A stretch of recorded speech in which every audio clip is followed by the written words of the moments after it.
1-2-9. That is absolutely spectacular from Colin Osborne. Remarkable from Robert Thornton. Game shot in the first leg. What a leg that is. 12 darter. The only unbeaten player. Game shot in the second leg. This is Beanie territory. Does he want to go for the double 19? Of course he did. To get more relaxed. Oh boy. Double 18 for a monstrous 147. Bradley Brooks.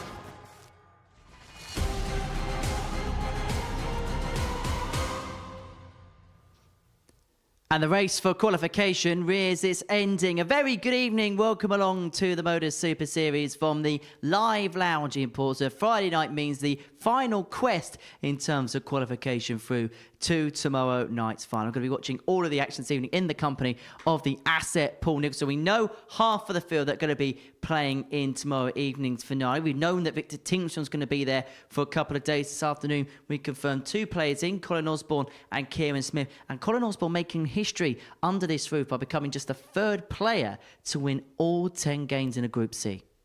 Fantastic, isn't it? And considering that is the 3rd person who's done that in the history of this place, which you can look at the amount of Group C combatants that we've had over the last couple of years. That is quite the achievement. But the fact that he today was the first person ever to have 3 perfect days in a week, that is something else.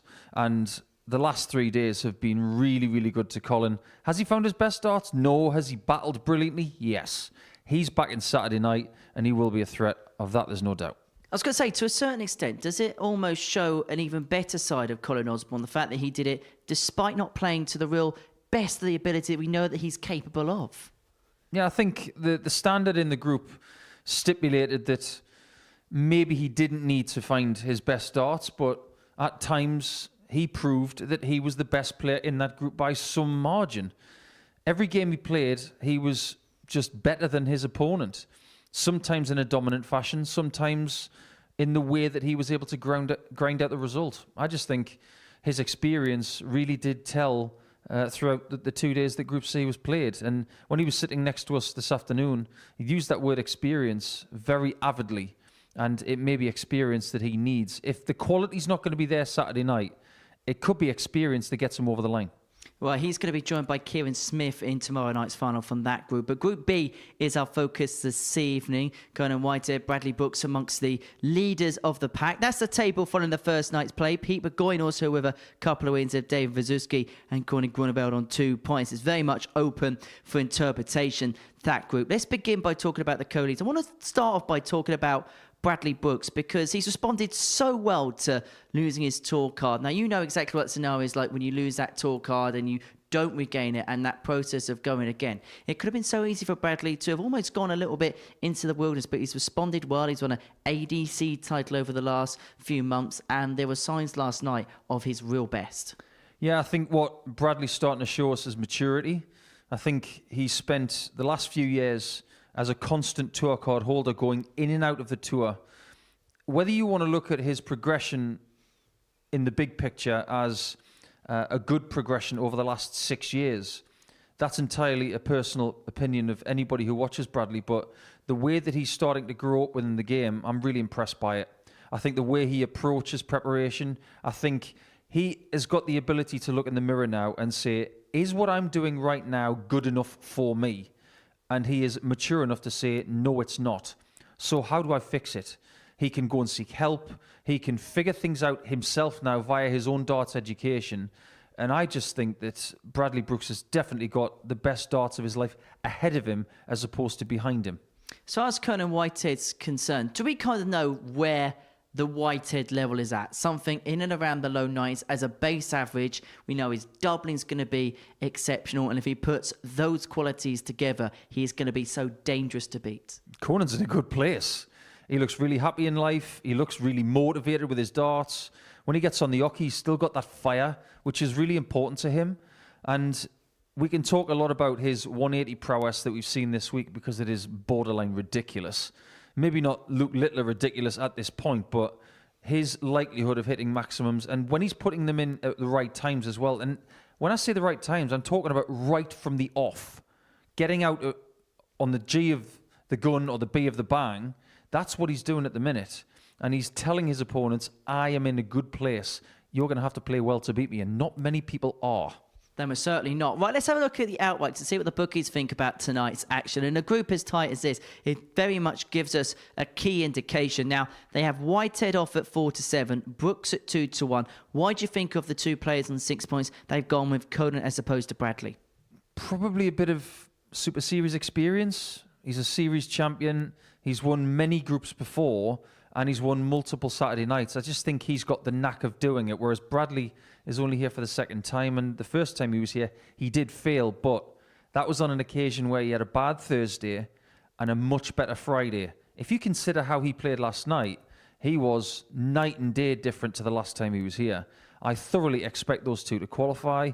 I'm not sure how it's going to pan out for the winner of the group, but as far as the dogfight behind them, I think Corné Groeneveld has got a really good chance of nicking that last spot, because he's the one who was averaging 90 for the night and found himself in 5th position.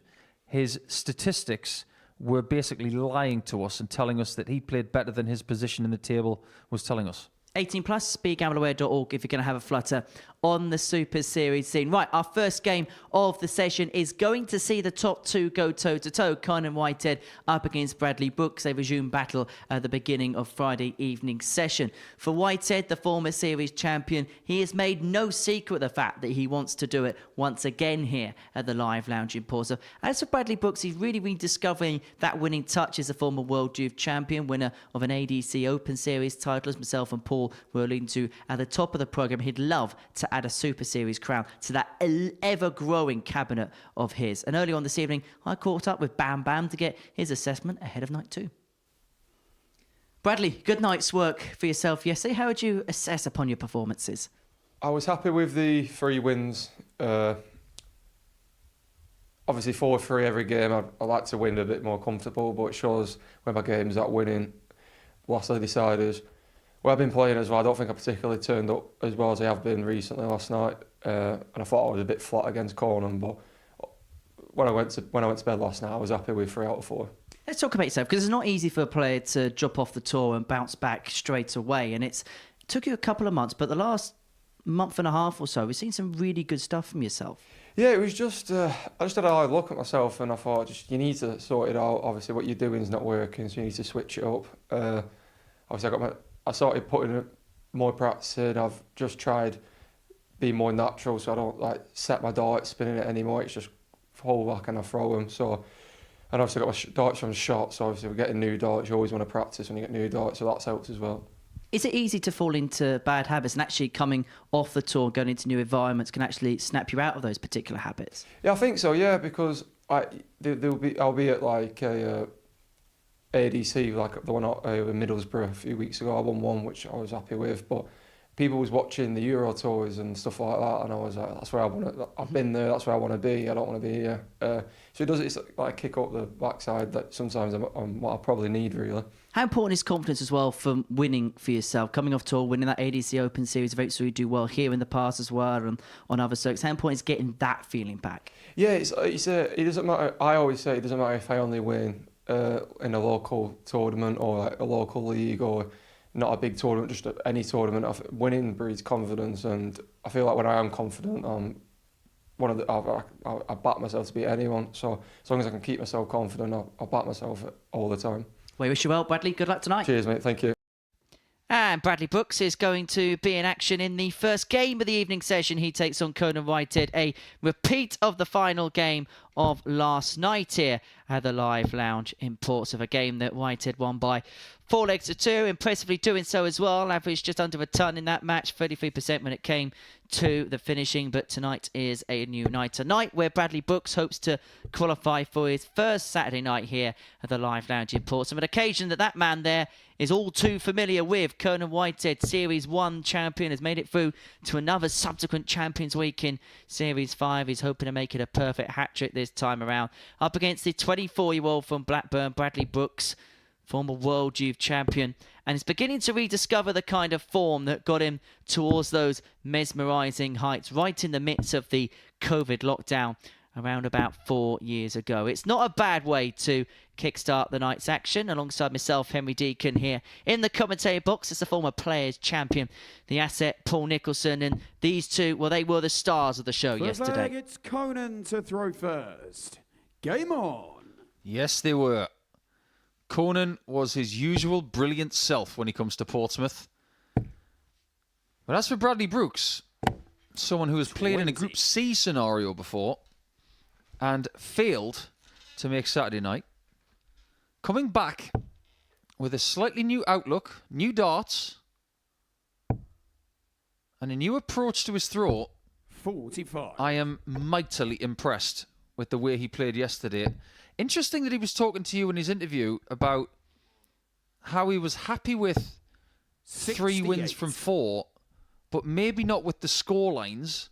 What I think he should be really proud of is how he was able to perform in leg 7 on all occasions. 100. He looked so unflappable. That may be the most impressive, well, the most impressed that I've ever been with Bradley. He's played in bigger arenas than this. He's played at World Championships. He's played at Grand Slams. But the way he projected himself last night was really encouraging for the way he wants to move forward. Well, as disappointing as the last 12 months have been, winning last legs is something that Bradley's been able to do on a regular basis. As a matter of fact, in the last 12 months, of all the last legs he's played in recorded 57. matches, he has won over 60% of them, 62.5. That's really good.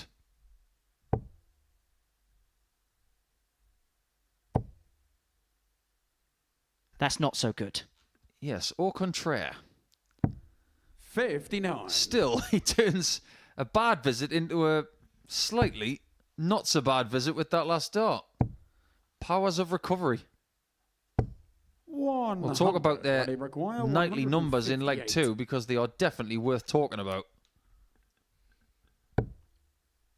Okay, 138 left with 2, so going down for 2 of those will leave double 12. 134. And you heard him talking in his interview saying that he wants to be more of a continuous player. He doesn't want to set his darts before he throws them. He wants to flow. So when he brings the dart back, it's one fluid movement. 60. This is a work in progress. 24. If this is where it starts, I fear to think where it ends. It's all about foundations. And he has the first one as far as tonight is concerned. A breaker throw in the opening leg. 1-0 Brooks. He's not even happy about it. He hits the double 6 and he says, "Oh, is that all?" To throw first. Game on. Let's face it, one of these players is going to go to 8 points at the end of this match. The likelihood is whoever doesn't in this match will get to 8 points at some point. And we usually think that 8 points is good, which I think it will be in this group. Well, Bradley's been business-like right from the get-go this evening. Before I even had 60. the chance to shake his hand this evening, he said, "What's going to be good enough to get me through to tomorrow night?"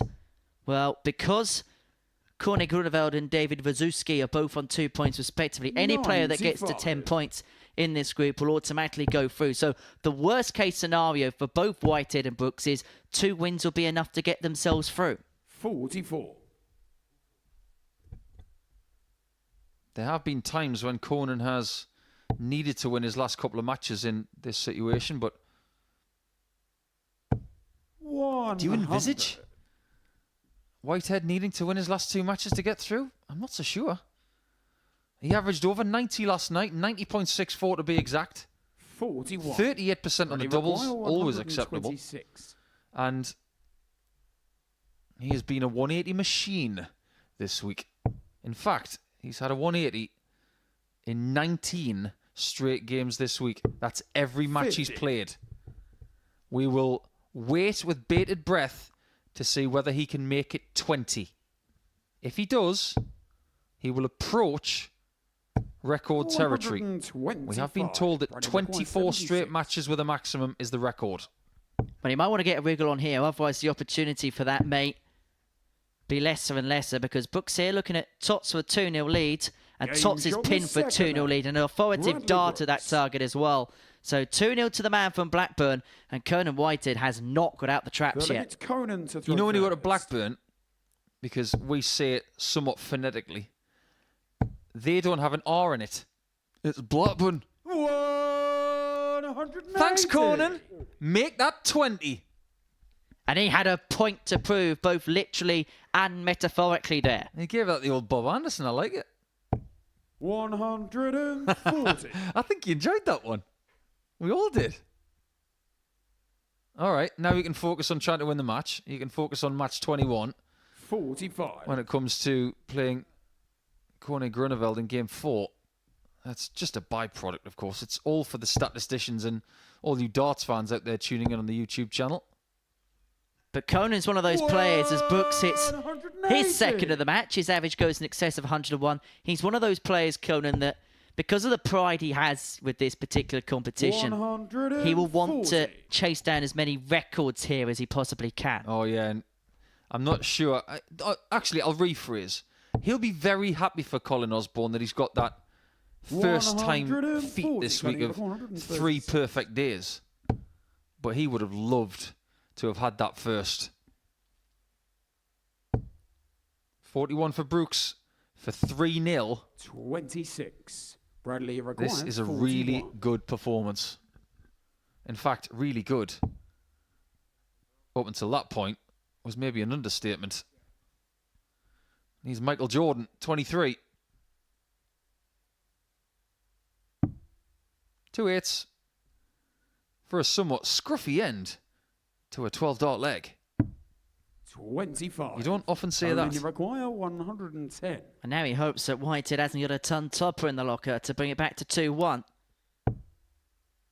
90 left. Triple 18 was the intended target. It was kind of caught in two minds there, was Conan. And so Brooks comes back 40. for double 8 for the 3-0 lead in the double break. requires That may be 60. the worst dart he's ever thrown at treble 18. Because he's one of the best at it in the world. On the third leg. And he is 3-0 Bradley down as Brooks. Conan. Bradley's in a hurry. Fourth leg, it's Fair to Bradley say he's out of his throw weight first. class in this game. But we don't have weight classes in darts. It's the most inclusive sport that I can think of in the world. Were you here that 87. week where Cord Decker took on Mikuru Suzuki? I wasn't here, but I watched it because I couldn't not watch it. It was like something off Ripley's Believe It or Not. 135.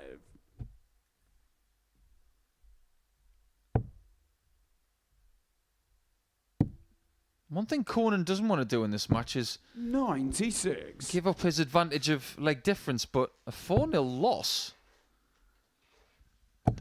He wouldn't possess the best leg difference in the group anymore. He will have 11. undone pretty much 50% of his work last night, which is a shame. But Bradley Brooks has got to be merciless in that regard. Bradley himself averaged 91.84 last night. That was the highest overall average. 97. He had the best individual performance, averaged over 100 in one of his games. And he's very close to doing that again if he sprints to the end here.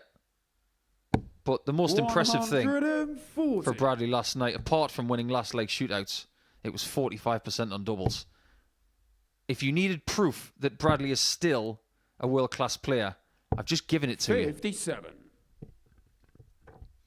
And I feel to a certain extent he needed to prove to himself that he's still a player that can compete to the highest echelons in the sport. Yeah, you can say it to yourself in the mirror, you can say it in interviews, but if you genuinely don't believe 96. it won't be the require case. 164. But I sense that Bradley still believes it.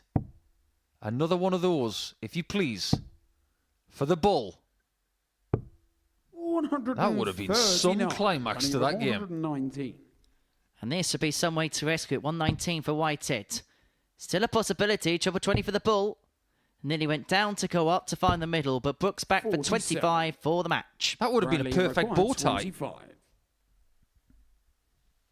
If you don't know what that is, I'll explain it later. Double 12. Doesn't One. go. And Whitehead Conan still has requires another route in this 72. match. He has one final reprieve as the Barbarian. 72. I think Bradley is annoyed because when you've got a chance of putting Conan away, you've got to take it. Watch out, 20 in tops. This is not an easy shot. 52. He does come back. Bradley required 24. To eventually seal this 4-0 win. Double 12 is found for Bradley Brooks as he lays out a statement of intent to start the night. An average in the end of 92.5, but for a lot of that game, it was in and around the ton mark. He gets the better of Conan Whitehead by 4-0. Bradley Brooks with a sigh of relief as he leaves the stage. He's now one win away from qualifying through to tomorrow night's final. At the tail of the tape from that particular contest. So a 4-0 victory for Bradley Brooks. Coming up after the break, we're going to watch Pete Burgoyne and Corné Groeneveld go toe-to-toe.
Welcome back to the Modus Super Series here. Before the break, Bradley Brooks got the better of Conan Whitehead by 4-0 to kickstart the evening's action.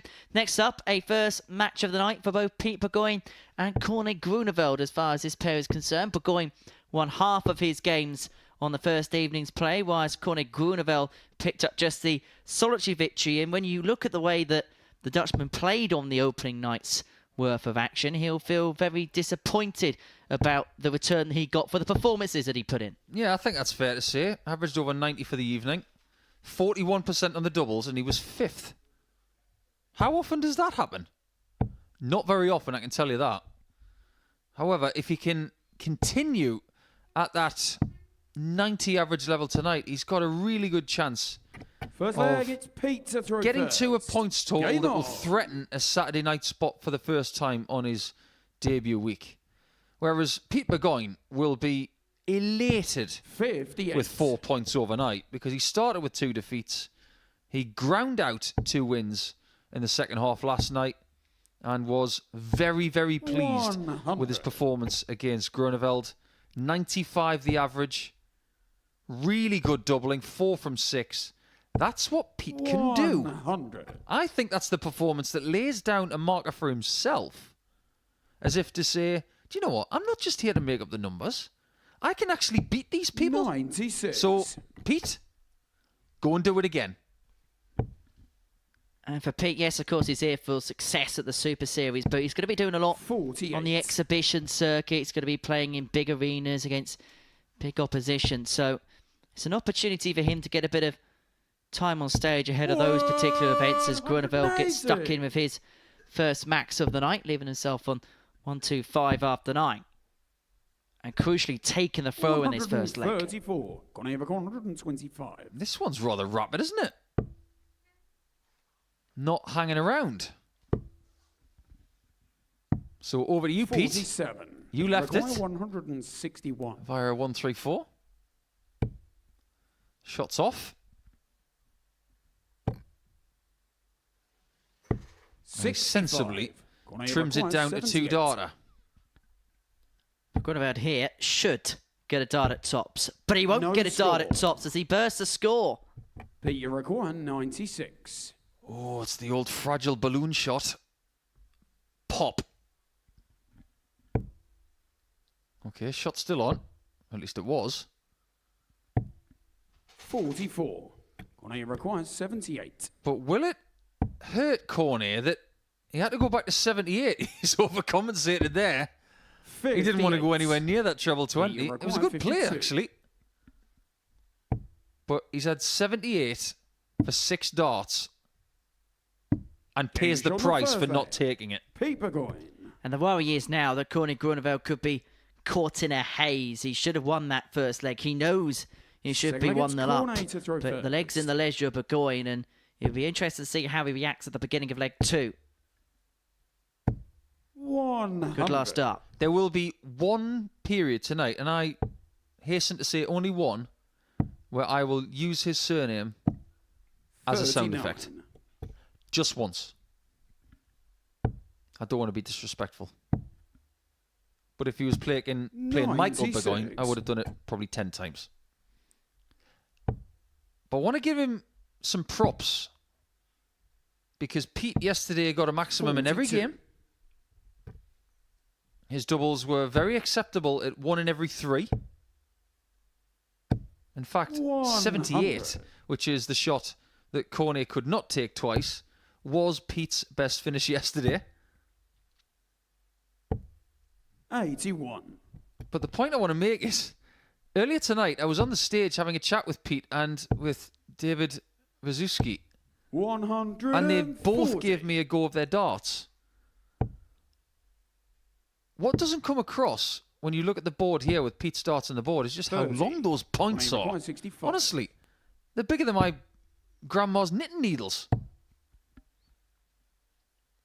Well, double 2 after all of that for Groeneveld to level up at 1-1, and Burgoyne having a phantom throw in the background. He's got to stop missing singles. He's now missed 3 singles in 2 legs. He's got himself in a bit of a tiz here because this is not a normal shot. And also, Burgoyne is all the way back on 309. And if he comes inside with this dart, as he has there, 63. he is in all sorts of bother. And we've seen these legs before where a player's stuck on the madhouse, the opponent is acres behind, and then finds a way of 57. nicking it because the player then cannot take out the 2. double 1 because their head's in a frenzy. No score. That wasn't even close. I think that's a bit of an understatement. Look on the bright side, he's got some time. 60. But you might want to take your sat nav for double 1 and restart it. You're getting there. No score. At least he was closer, but the last thing he wants to do is miss it again. He has got 0 confidence on this double 1 shot now. He may just be hoping to hit it. 44. But Burgoyne is helping him out by not putting pressure on, because if he puts more tangible pressure on, you're going to have that real feeling of he's getting closer and closer. Groeneveld's getting closer and closer to hitting it and eventually finds it. 1-1. The leg it's Pete to throw first. 1 miss and 1 double 1 for 1-1. Sounds like a binary conference. 44.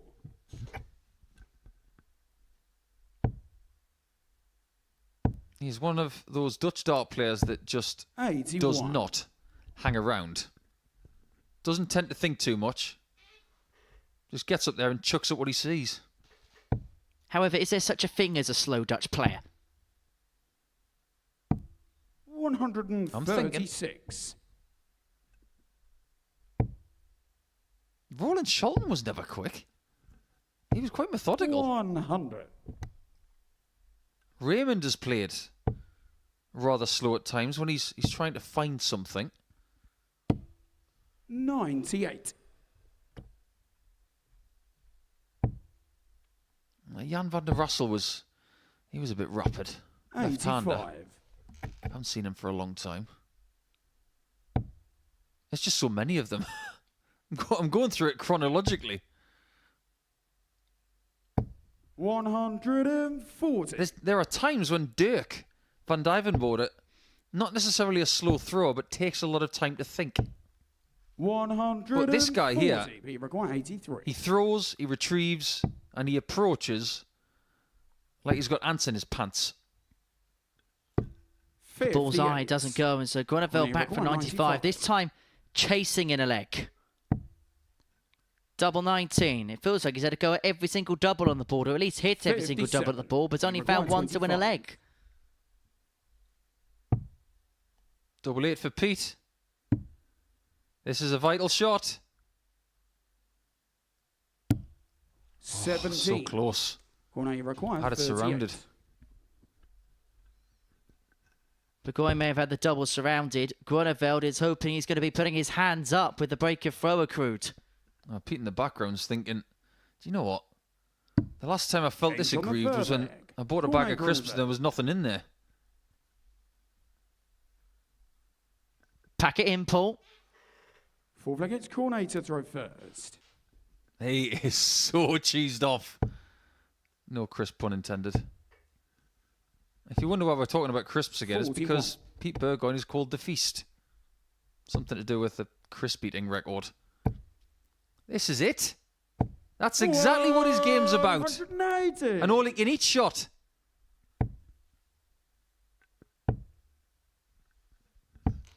$58. Every time someone hits a maximum to start a leg, you should just see if they get dart 4. 54. On this occasion, he doesn't.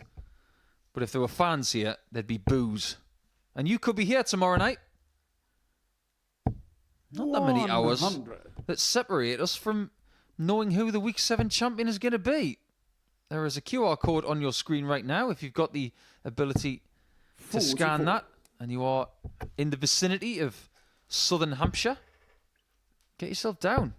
£2 reservation fee. 52. You might even run into me and some of the people here, and let's face it, you're not going to miss Henry's shirt.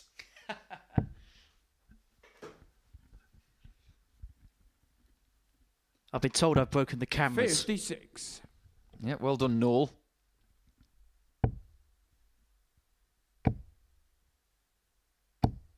I tell you, I would really like that 100. shirt. Rod Stud. He requires That's his kind of garment. 167. He likes a bold shirt. It's almost as bold as Pete's flights, with a slightly different 57. colour spectrum. I require 150. Well, 150 checkout. The conventional way. Game shot in the Brilliantly fourth. done, though. 3-1 to Corné. Corné And this afternoon, 150 checkouts were all about 3 bullseyes. So If I many get people Pete to tried throw them. first. And Mason Whitlock was determined to have it, but it never came. 96. That is his best finish of the week. In fact, getting a 124 checkout yesterday gave him his best of the week, but he's now upped that by a good 30%. 55. And now puts him one step closer towards victory. As far as the group is concerned, it will put him level on points with Burgoyne and actually on legs difference as things stand. Will put him 59. above Pete on that particular one. That's ahead of David Wawrzewski against Bradley Brooks. And if David wins that game, things really do bunch up as far as the table is concerned, because Brooks would have played both of 100. his matches on 8. Whitehead would then be on 6. and then a three-way tie on 4 points for that third and final spot. 140. There's going to be a dogfight behind Whitehead and Brooks in the first half tonight. It's just a question of where you are going into the second half. 134. This is my favourite part of the week. 59. Saturday nights are great, don't get me wrong. 116. But the second half of Friday night, that's where things get really juicy. Double 18 for Pete. 80. Corné He cannot find 143. what Corné got to end his checkout in the previous leg. Groeneveld's not going to take out the 143, but going back for double 18, and this time under much more pressure as Groeneveld leaves himself on the double. This to bring it back to 3-2. Double 9. Back to 3-2 it is, but Groeneveld has the darts now to complete the job. Do yourself a favour, Pete. Smile, because what you've just done there Sick player gets Corné is to throw at first. worst minimised damage. You just don't know how valuable that 43. leg could be later. We've got two people who are prospectively on 4 points at this stage. If Pete can go on to win this match, 100. I'll give him a double hat tip. However, if he loses at 4-3 or 4-2, what he's done is he's minimised the damage, 100. and it means he still has a fighting chance of making the top 3. Well, we were here on Saturday night, weren't we, when we were commentating on Darryl Pilgrim against Jimmy Van Schie. Pilgrim 100. raced into a 3-0 lead. And we said at that point, as Van Schie was beginning to get a couple of legs on the board, how crucial they could be in the end proceedings. Ultimately, that was enough to 100. ensure a 9-dart shootout, which Pilgrim then went out of. Van Schie went through in and then ended up winning the night. Yep. Winning 1 or 2 legs can make all the difference. I just wanted to watch something here from Corné. 121. Not necessarily doing it there, but he has this likelihood of going to the board, grasping the darts, not even looking, 87. and then turning Corné around and sprinting away 137. from the board like he's Michael Phelps trying to go around from the other side of the pool. 97. Burgoyne, Look at he did it there. 140. He just can't wait to get away from the board.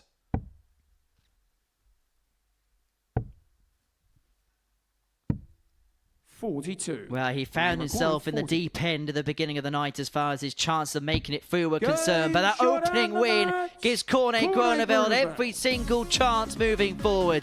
A 4-2 success against Pete Burgoyne now puts him into third position in the table, and he is straight off the stage. It is business-like for the Dutchman. That's the tail of the tape from that one. A 4-2 win for Corné Groeneveld against Pete Burgoyne. Coming up after the break, we're going to see Bradley Brooks in action. It's going to be his halfway match of the evening session when he takes on David Wawrzewski, who's going to play his first game of the night.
and I've received no email at all.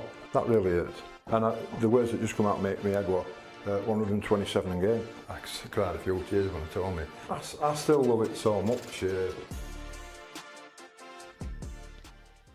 Legendary referee Paul Hinks talks about his life and times as one of the world's leading officials over the last couple of decades. That interview available now on the Super Series YouTube channel, as well as many other bits of content, including the Bullseye Challenge and our other challenges and exclusive interviews. Do give that a subscribe. And if you do subscribe, you can be a part of the YouTube chat window as well. Well, our third game of the evening session sees David Wawrzewski and Bradley Brooks go toe-to-toe. Brooks has already been in the winners' enclosure tonight, getting the better of Conan Whitehead by 4-0. Bam Bam failed to make it through to Saturday night the last time he was here at the Super Series. He's hoping to right that wrong up against Wawrzewski. The 47-year-old from London made it to the quarterfinals of a Challenge Tour, his career best. Now at the bottom of the table following that win for Groeneveld in the game before the break against Pete Burgoyne. And you get the sense that he's going to have to get going right from the get-go, because what he doesn't want to do is find himself trapped back behind. Not at all. Bradley is in the driver's seat right now. First. Game on. And winning this game, and it will be hello Saturday to Bam Bam with games to spare. He's got to be feeling good with the way he's playing. Not only has he had a really good time of it here tonight and last night, but on Wednesday when he was playing locally, he won a local tournament and had a 9-dart leg. 41. So, yeah, it hasn't been a bad week for Bradley.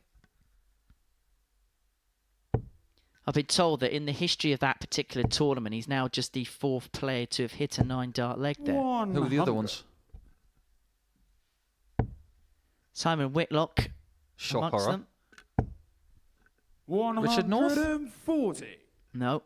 Lloyd Walker was one of them. He was the one who actually told me about that particular stat. Fair enough. Yeah, I was impressed with Lloyd this afternoon.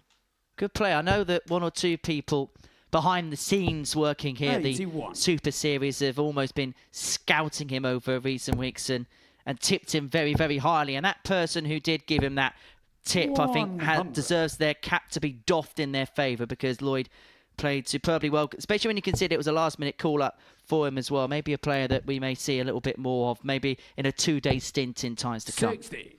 Time will tell. He was in the shop window this afternoon, and I think he did himself no harm.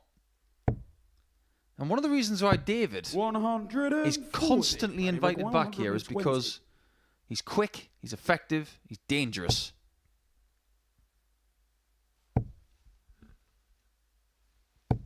And he's going to get a look at this to open up with a 15-darter. Over the top, and again. 60. But not in. Required 20.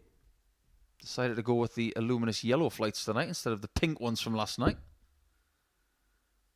Bradley has not changed a thing. 15. However, he's not happy with that 20.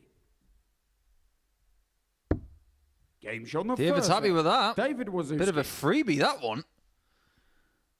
But with David on the foot of the table at 2 points, if he can upset the apple cart here and beating Bam Bam, there will be 4 points between top and bottom. 41. At this stage, nobody would be safe if David wins. Well, this is David's 5th appearance here at the Super Series. Has only made it through to the Saturday night 96. once before. That was back in week 7 of Series 3, a week which, surprise, surprise, was won by Steve West. Was in that final with Fallon Sherritt, Tony Wood, Adam Hunt and Lee Budgeon, the other 76. players. Was there a little bit of... Well, how can I put this? A little bit of no surprise. Surprise, surprise. Steve West won a week. 134. They don't give weeks away, you know. We know he's won 4 of them, but Steve West is an amazing dart player. But you're absolutely right, Henry. We should never underestimate the accomplishments of people who have won more than 1 week. Well, do you remember that championship? I think you were working with myself and Chris Mason where we were having that debate over who was the best player of a card, and Steve West basically laid bare into Phil Bars about the question and why he wasn't in the equation. And that was because he'd decided to play his darts here instead of other places, and he didn't want to be 96. somewhat David forgotten. requires 64. So now, we can't forget about Wazzy. Double 16. Game shot in the second leg. Shades of last night here from Wazzy, because he started some of his games really well. However, the reason why he walked away with only 2 points is because he didn't finish a few of his games promptly. Can he do that against Bradley? Or will he be reeled in like he was last night? Because he lost 4-3 to that man right there. 180. Well, David's had a series off. Didn't play in Series 6. His last appearance was back in 41. September. Series 5, Week 5. Failed to make it through to the Saturday night. And again, another high-quality field. Anton Ersland, Ryan Harrington, Owen Bates, 26. Conor Heenahan, Rhys Griffin and Benjamin Giroux making it to the final. In fact, 3 of those 6 players that made it through to that particular Saturday night went on to win a tour card. Oh, well, we've got the opportunity, you know, because we've been talking a lot about young players this week. In particular, a young 10-year-old who got headlines, averaging over 104 JDC Foundation Tour. I want to send a bit of a hello, and I know that David does as well, to young Jack Johnson from Orpington, a fabulous young player who has been part of the scene just outside of London for the last couple of years. He's not very old as Jack, but I want you to remember that name. He is a really good young player. Ready, required 32. Talking about fine young talents. Brooks looking for a 14 darter on double 8. Double 4. For as good as his scoring has been so far this evening, there has been some kind of fallibility at points when it's come to finishing. He's either taken it first dart or it's taken him clusters. Well, how about that? Show off.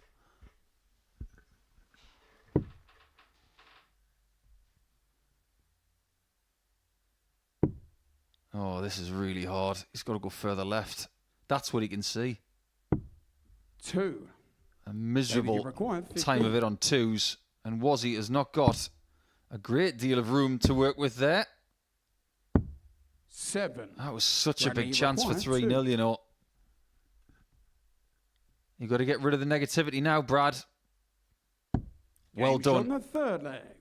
And a somewhat ironic celebration from, well, not really a bam-bam finish, but a meh finish. First. Game on. I think it's very likely that Bradley Brooks could 60. be Wayne Mardle's favourite player. You're wondering why, aren't you, Henry? Is it because of the letters inverted? Mab. 60. I'm glad it was obvious. 70. You might want to look at the shirt of David Wawrzewski as well. He was given special permission to wear that tonight for 2 reasons. 44. Because, as you can see, it's got the blue flower on it, which is 100. a charity close to his heart. But that's also a team shirt. That was part of something he did last year, I believe. 100.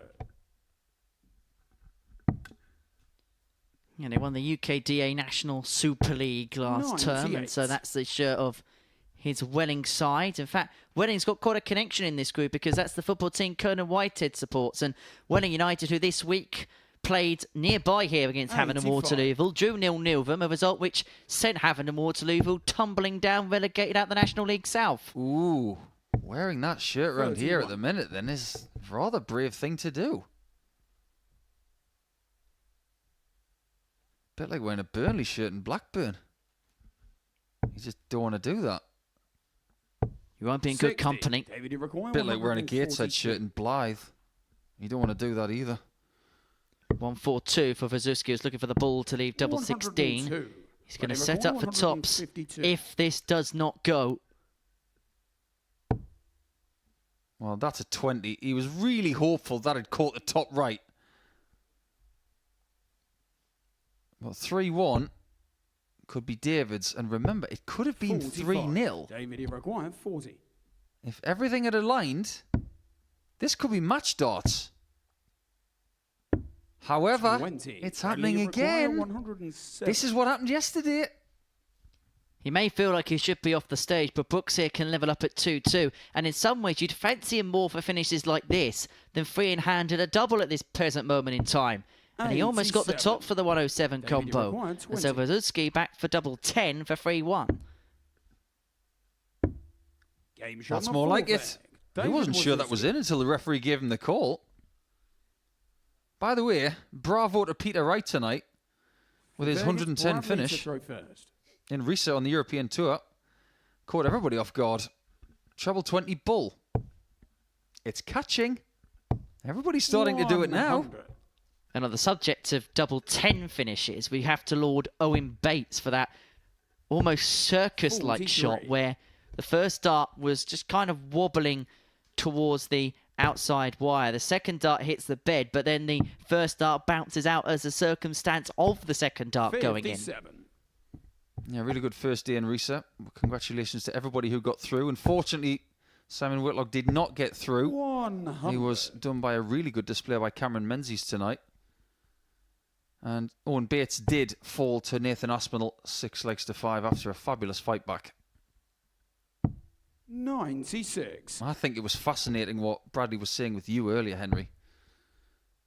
He was talking about going to Middlesbrough and playing at an 60. ADC event. Everybody's watching European Tour darts. And he's saying to himself, I should be there. That is good. I want him to say that to himself. As much as you want to be in Middlesbrough playing darts, 140. you'd rather be in Munich. Don't tell Glenn Durrant that, will you? I'd rather be in Munich. 60. Bradley require 100. 108 to bring it back to 3-2, and he has got 6 from here.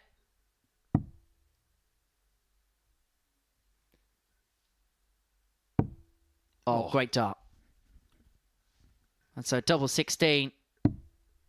92. Well, after the recovery of the second, he would have felt like the third should have been a certainty. Do you know what? Sometimes approach darts don't get 85. the praise they Bradley deserve. require That treble 60. 19 was sick. In a good way. Game shot on the He fifth is leg. still alive. Bradley Brooks. And considering the behaviours of Wazzy yesterday in his inability to get matches done Sigberg, it's David quicker, to throw first. Bradley Game is on. very much in this match. And if he pulls off another 4-3 from this position, he'll feel bulletproof. Approach play 100. darts a little bit like Paul Scholes in the centre of that Manchester United midfield. Underappreciated. 130. Is it fair bringing up Paul Scholes to a Blackburn Rovers fan? 50-50. 83. Should talk a bit more about Shearer and Sutton, really, shouldn't we? Well, you can keep talking about Shearer all you want. Chris Sutton, you can leave. Yeah, we'll leave Shearer out in Portsmouth when you consider where he made his professional debut. Oh, there's nothing wrong with where he started. That's where he ended up 140. that counts. Well, Brooks here is on the cusp of turning this game around. And remember when Wawrzewski was in a 85. position where he could have moved 3-0 up in this match? Well, it could well be 3-3 in a matter of a moment's time. Brooks would have broken the throw and would then have the darts in the decider. And he's going about business beautifully. Oh, that's a glorious 140. Such a wonderful angle to see how they behave. 140. Ready require 84. Almost inseparable in what could be the penultimate leg of this contest. 7-7. 70. And a chance for Wazzy David to require get this 93. done. This would be a really valuable shot. That's 3. And he hasn't been able to 7. fix it. Bradley's got an Bradley option here of requires splitting 40. this, but most people go for 7s, but he is very intelligent. 4-4. 2-2. He hasn't had fun down here. 10. And that could be that. And as quickly as Brooks thought he may David have a require route to a last 86. leg decider, is as quickly as those chances could be crushed as Wawrzewski comes back for 86 for the match. But he's had a few loose ones recently, as David. He's made a bit of a meal of this. 20. He's only Bradley scored requires 27 4. points with 2 visits. Brooks for twos. No score. That's the sin when you've got two darts at Game required once. 66. That was a very courageous middle dart. Well, it's 2 from 22 when it's come to the doubles for Brooks. Wawrzewski looks at tops, and he only needs the one-match dart. He may shake his head as he gets over the finishing line, but the most important thing is the point, and it keeps the group very congested indeed. A 4-2 win for Wawrzewski means that everybody is within a couple of wins of one another. It is still advantage Brooks, but the bottom three players are now all on 4 points. Brooks kept on 8, Whitehead on 6. That the teletate from that encounter. 20 missed darts and a double for Bradley Brooks was quite simply his undoing in that particular affair. So, Corné Groeneveld against Conan. Whitehead comes up next. A win for Whitehead to move him on to 8 points in a very good position, whilst Groeneveld can move on to 6, level on points with the Barbarian with a win.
Welcome back to the Modus Super Series, where before the break, David Wawrzewski got the better of Bradley Brooks by 4 legs to 2. Next up, the former champion, Conan Whitehead, in action. He lost out on his first game to Bradley Brooks by 4-0 up against Corné Groeneveld, who's already got a win in the leisure so far this evening, has the Dutchman. And this game really could create patterns of separation as far as this group is concerned, because a win for Whitehead would put him 4 points clear of the bottom 3. It would mean that Brooks would be 4 points clear of the bottom 3 ahead of the next game between Wawrzewski and Burgoyne. But if Corné Groeneveld wins this game, it'd mean that no matter what, the winner of the next match between Wawrzewski and Burgoyne would be on 6. And so you'd have a table which would read 8-6-6-4-4. Can I call Austin Powers at this stage? Go for it. Oh no, I've gone cross-eyed. First leg, it's Corné. It's very, very complicated. Game on. But as we get to the halfway point, what we're seeing is anything's possible. And isn't it nice to go into the final 25% of a group where you think, do you know what? Everybody can still get through. which means you do not want to 94. leave us for the rest of the night. So get yourself a nice, strong, caffeinated drink, and let's join the fun. 100. Other types of drink, of course, are available. We could have American friends tuning in at tea time. You make a good point, actually. 56. What time is it in Australia right now? It's 10 o'clock in the morning, so... What would Martin Adams say? It's 5 o'clock somewhere. No, we're not going to go back down that segment. Talking of American darts, big 121. weekend. The cross-border classic takes place. Yeah, darts all over the world this weekend. You got Risa for European Tour action. You got cross-border challenge over there. You got 53. Budapest Classic and Masters over in Hungary in the WDF.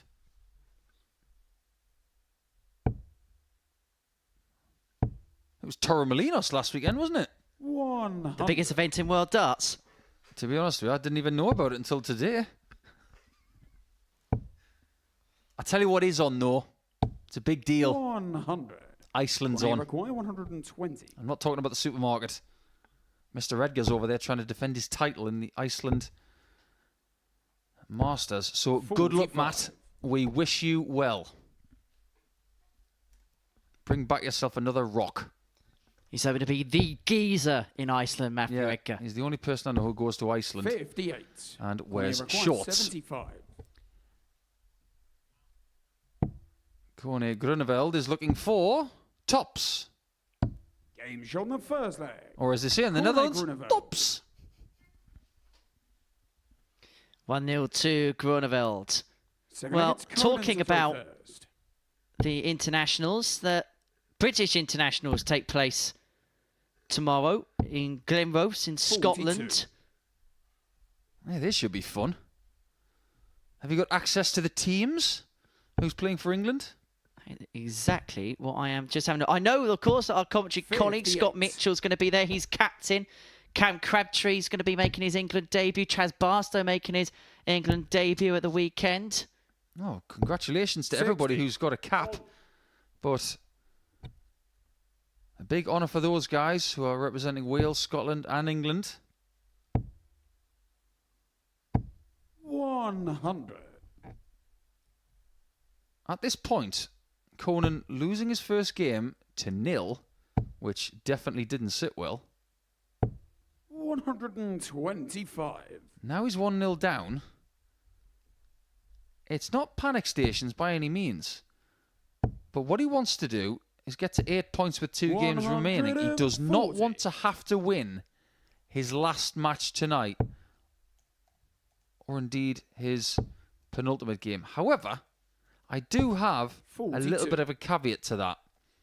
If he was going to choose 2 opponents to finish with, would you rather have Groeneveld and Brooks? 82. Or would you rather have Wawrzewski and Burgoyne?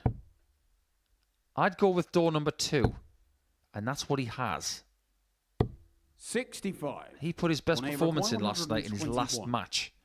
I think he's probably going to do that again. 53. Only you've got 167.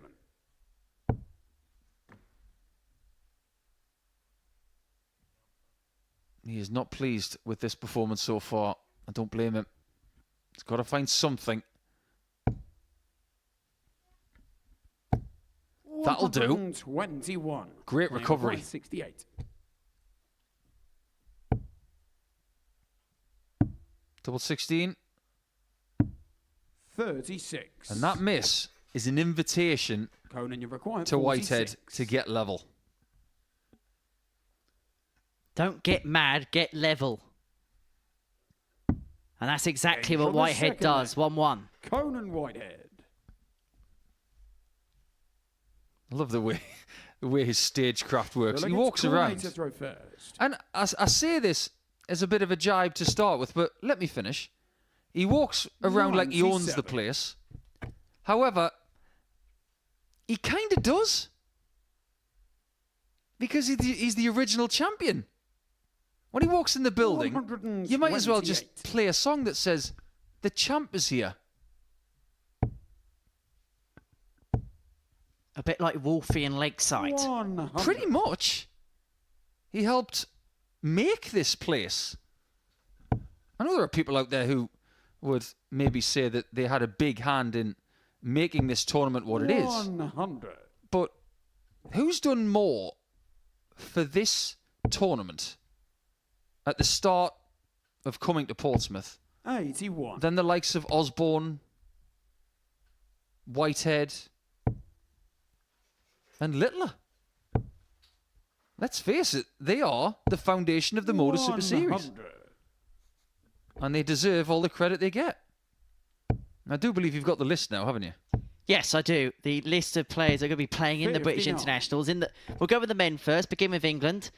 Jamie Atkins, Chaz Barstow, Cam Crabtree, Tavis Dudley, Ricky King, Dave Ladley, Eddie Lovely, Paul Milford, Scott Mitchell, 133. Tom Sykes, Martin Turner, and Carl Wilkinson. We know quite a few of those names, don't we? Now, what are we trying to tell you? 57. That the Modus Only Super require Series gets a 40. lot of international players. Double 10. Game That's shot more the like third it. leg. Somebody Conan Whitehead. who has won a series has just taken the lead, and he's got a bit of a menacing look on his face, hasn't he? Of that Fullback, list it's of Conan players, to throw first. Game on. Jamie Atkins is an interesting one because isn't he playing here next week? Indeed he is. I've been speaking to Jamie's management, same 58. management stable as that of Danny Lauby, and they've said that he is ready for this and has been ready for this for about 6 months now. He's actually the only member of the England team that hasn't played at the Super Series, so 100. he's felt that his form over the last 6 months or so have warranted his selection, and it has been an automatic invite as well, so he's done everything he needs to do on tour to get here. There we go. 180. That's a max for Co. It keeps the streak going. Who do you think you are, Conan the Undertaker? That's 21 now. 21 straight matches where he's got a maximum. Now he's opening a can of very good darts. 140. We'll get into the Scotland and Wales men's squads in the next leg because a couple of 134. recognisable Only faces there. 123. But Whitehead, is leg 4 going to be as easy as 1, 2, 3? The bullseye. He's in two minds here. Yeah, 1, 2, 3 could be as easy as 81. ADC. Corné require 167. See what I did there? Yeah, I made it all about darts. But considering where he was after a leg and a bit, 97. Corné this requires is 42. brilliant from Whitehead. He's had a word with himself, and he's put it right. On the fourth leg. And he's put Conan it right Whitehead. predominantly with brilliant doubling. If I may just stretch this streak just a Today little it's bit, Corné because we to throw did some first. digging, myself and one of our producers here who does a fabulous job. It's not just 96. 21 straight games that he's got a maximum. We looked into his previous visit. Now, he did not get a maximum in his last match that he played before this week. But he has got one in 25 of his last 26 matches. Just think about that 85. for a minute. That's kind of ridiculous. And his previous appearance here, remember, was in a double start week. That makes it even better 81. because it gives him less opportunities for it. It's not as if you're going to get a maximum start because you start on a double. The best you can do is 160. 81. I just wonder if Corné is starting to lose his technique. That right shoulder was... I hasten to use the word, or the words, giving up there, but the shoulder submitted there. 58. You've got to keep it in position as you throw. It's a bit bouncy, that shoulder. That was a lot 99. better. Can it partially be down to a result of 5 days' worth of reps? Oh, absolutely. Just speak to anybody who's done 5 days here. They'll say at the end of the 57. week, I Corné don't think I'm going to require play darts on 140. Sunday.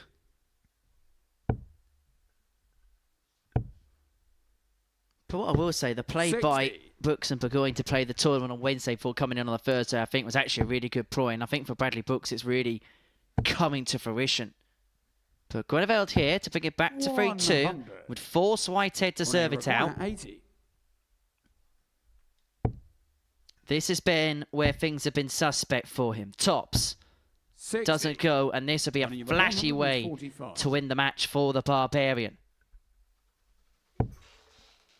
Should go to the bull with dart 2. Takes care of the 45. 65. So he's now left on Corné required 20. the number that Corné could not take in the previous visit. Well done. On the 5th leg. Corné Groeneveld. And there it is. Sprinting to the board, sprinting back. Who does he think he is? Michael Barnard. Conan to throw first. Largely known as maybe the fastest retriever of darts from the board, even though he's not the fastest thrower. 140. Look at that. The spirit from Whitehead. Well, the thing is, he knew that was only a leg on the Groeneveld darts. This was the key leg for the Barbarian, and he kicks off 140. 100. Good recovery of the last dart, just to keep the Dutchman interested. But Whitehead knows another couple of big trebles here, and he is in cruise control of this contest. But he hasn't 55. found them, and so has opened up the door here for Groeneveld to intercept.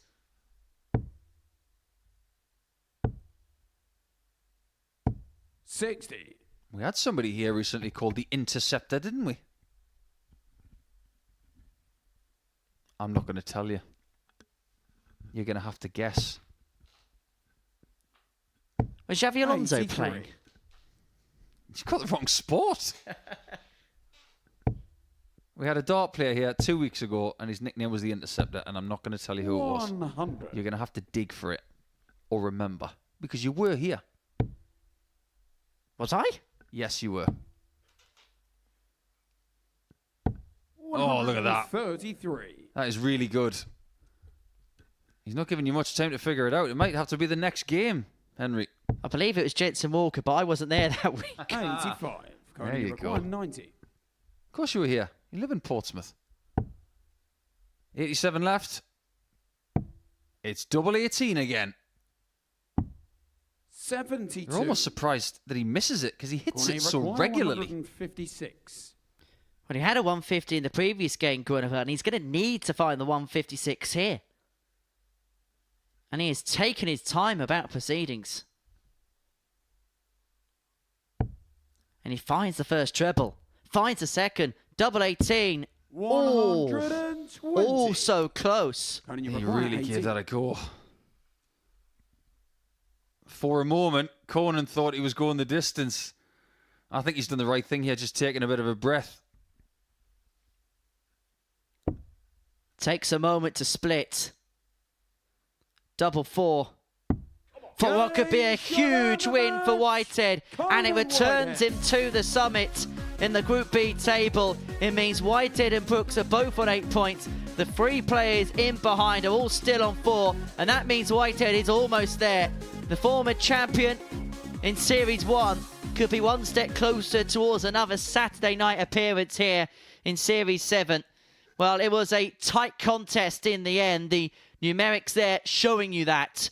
But Whitehead, 50% on his doubles, was just way too strong for Corné Groeneveld in the end. A 4-2 victory for the Barbarian. Coming up after the break, our midway match of the night as David Wawrzewski takes on Pete Burgoyne.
Welcome back to the Modus Super Series, where we have reached the halfway game of our Group B session in Portsmouth. It sees Pete Burgoyne and David Wawrzewski going toe-to-toe. Before the break, Conan Whitehead got the better of Corné Groeneveld by 4-2, averaging just a shade over 85 in that encounter. 50% on the doubling. It means him and Brooks are tied on 8 points at the top of the table. The pair a win away, and the winner of this game will move on to 6 points, keeping quite close competition to the top here. But perhaps more crucially, we'll have that 2-point buffer from those in 4th and 5th, respectively. Biggest game of the week for these two so far, without any shadow of a doubt. Yeah, I think that's fair to say. 100. You want to be at the 75% point of the group and in control of your own destiny, which you'd have to say 60. the winner of this game would be.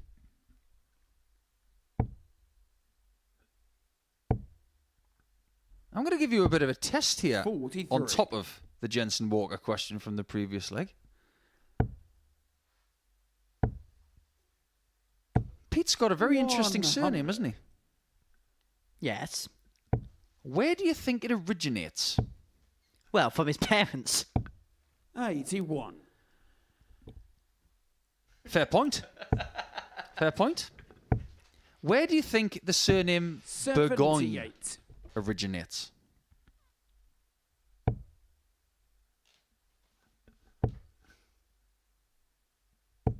All I'm thinking of is 95. beef Burgoyne, and that's a completely different thing.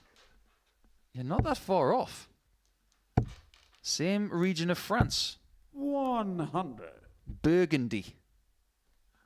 And when you're talking about wine, you're talking about Burgoyne, which is spelt differently in 65. French. David Burgoyne, But in 82. English, it's Burgundy, which is a very famous type of wine, both white and red. 42. You see what we're doing here, Pete? We're trying to talk you up. We're trying to give you a bit more of a first-class nature. It's not all about crisps and darts. Looking for the red. But he couldn't find the red. 77. And a David break Burgoyne, chance has 40. come and gone as Wawrzewski back for tops. Now double 10.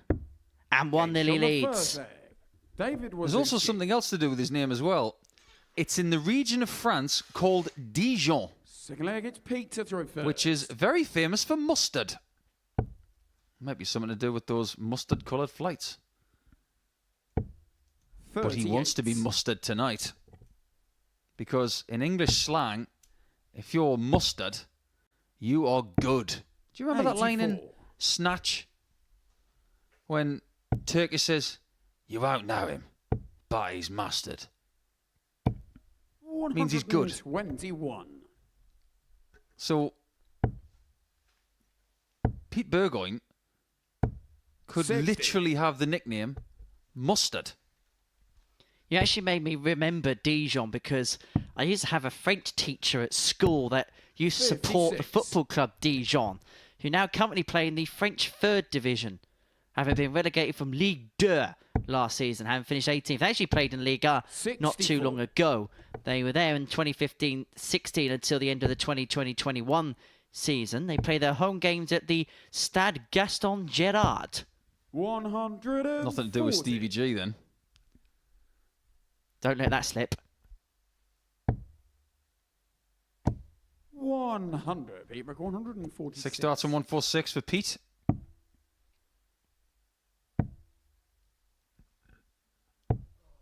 He 31. will not be happy with that one.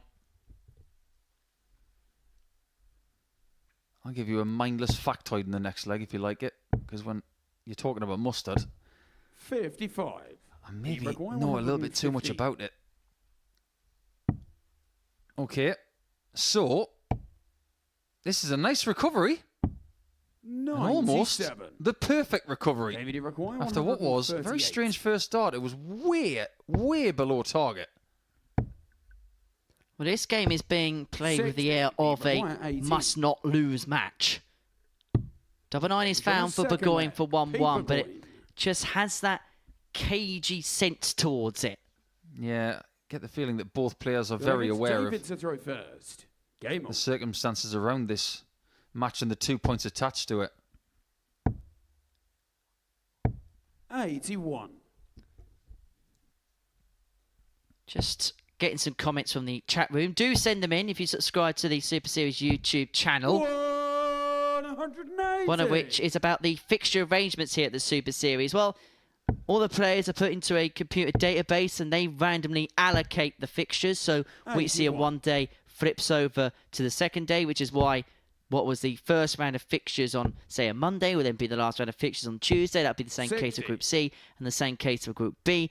The final day of Group A is basically chopped into the middle, so there's as fair an allocation as possible. And then Saturday night is 45. based pretty much upon how you do in the groups over the course of the week. So you know that if you win Group A, you've got Game 1 and Game 5.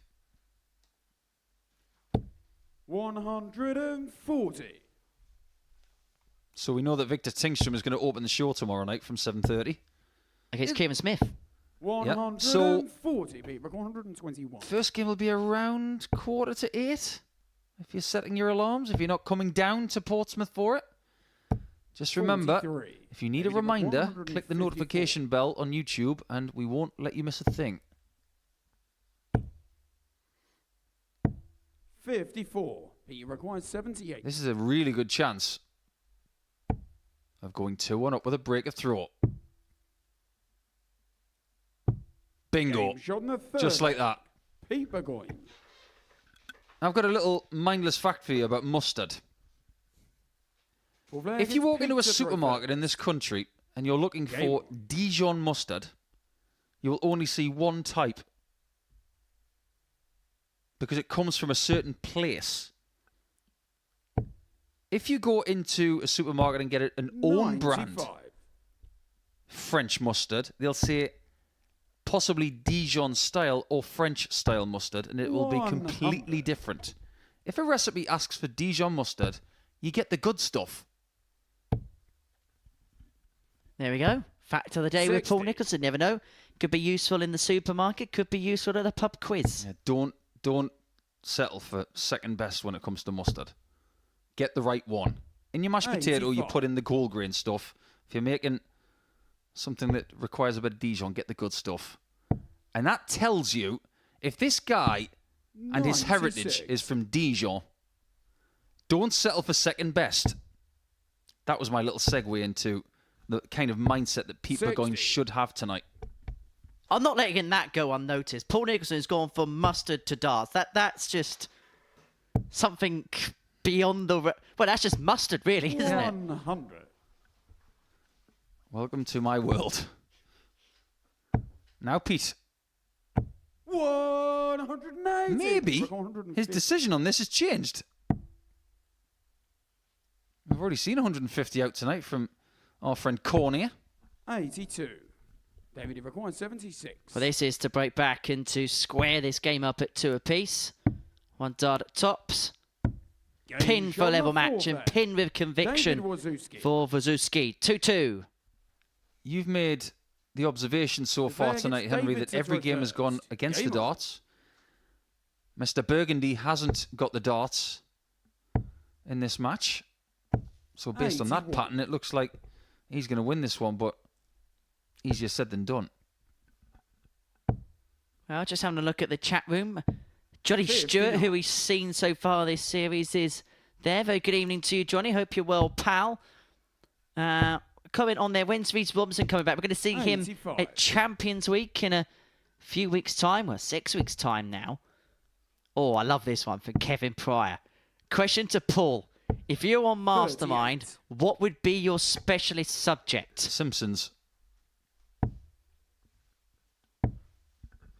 Next question. 60.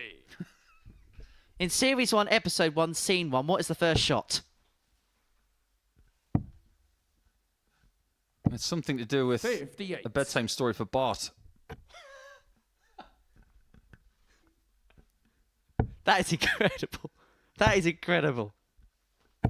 121. It was on the Tracy Ullman show back in 1988. And it was only just a bit part of her show. 95. And if you David, it requires research 154. Tracy Ullman, she made most of her money from The Simpsons. because she had some of the rights to it. It's a bit like 84. Bono and his shares in Facebook. He made more from Facebook than he did from U2. Tried to send out friends requests, but he still couldn't find the people he was looking for. 97. David, he requires 70. Now, this is what Wawrzewski's looking for. Double 16. 38. He requires 154. Another one of those. He had a big dream right there of taking that 154 and a break a throw and still having a chance of 4-2. He may have to wait for his chance. 32. 2-8. Game shot on the 5th leg. Wawrzewski is here to David play it. Wawrzewski. There feels like a reliability for David Wawrzewski when it comes to the doubling. Pete to throw first. Scoring maybe at times has been a little bit on and off, but when it's come to finishing legs off, 140. he's done a very good job of it. It's a Polish name, isn't it, Wawrzewski? 180. Lovely 180 there from David. He's cooking now. 121. It's not going to finish in perfect style. Now, in the last leg, we spoke about 26. that opening scene in The Simpsons. I've actually had a text message from somebody who works here at the Super Series with a picture of that first scene. And you are bang on the nose. There you go. 5. Pete requires 60. That is slightly fortunate for Pete. So is that one. 40. He'll be back. It's been an off leg at the most ill-opportune time for Wawrzewski. Yeah, unfortunately, this has happened just a little bit too much He requires over the last 20. couple of days. I just wonder if it's going to bite him. Got to bust it. No score. He's got time on his side, but the last thing he wants to do is invite David into the finishing zone and give him a freebie. Seen a few legs like this tonight, haven't we already, where players going up into the 140. sunset as far as the Requires leg's 20. concerned. Made a bit of a mess on on the the doubles. sixth The other player in applies Burgoyne. pressure, but Burgoyne pins the double 10, and we have a huge leg in the 7 offing from here. final leg, it's The David winner to of throw it will move on to first. 6 Game points, on. and they will provide the key opposition in terms of that race for 100. third place. They'll put themselves in pole position. Wawrzewski kicks off Tom, puts himself in a good suit. And you feel like the way this game's gone, one treble turns may 40. just be an important component, but that will sting for Burgoyne. A rejection in the last leg. 81. Got to fight from here. 2 treble visit gets him back in this last leg. 96. Comes from a very successful county. Does Pete? Derbyshire have had some great players over the years.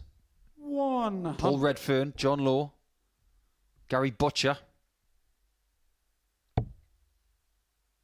Dean Allsop, fabulous player. There's a bit of shoulder in that one. Didn't that feel tight? And now it really is advantage for Wawrzewski, who's just kept finding a 100. treble a visit in this last leg, and it leaves him first to an out. Now, is Pete going to get there? He's not. 58. David's got David, he requires 2 visits at 120. 120 to get himself into position. Tops of the match. 80. Would have been for only the second ton topper of the night so far, but he will return for 3 more at tops to put himself on to 6 points. But under what kind of pressure? Maximum pressure. 171. David, he required 40. Pressure's on. Oh, and it 20. tells this David could be required the 36. turning moment of this group. That 171 was magic. It's Pete's power shot play, on the match. and it puts him into Pete position Burgoyne. as far as the race for progression is concerned. And look at the relief on the face of Pete Burgoyne there.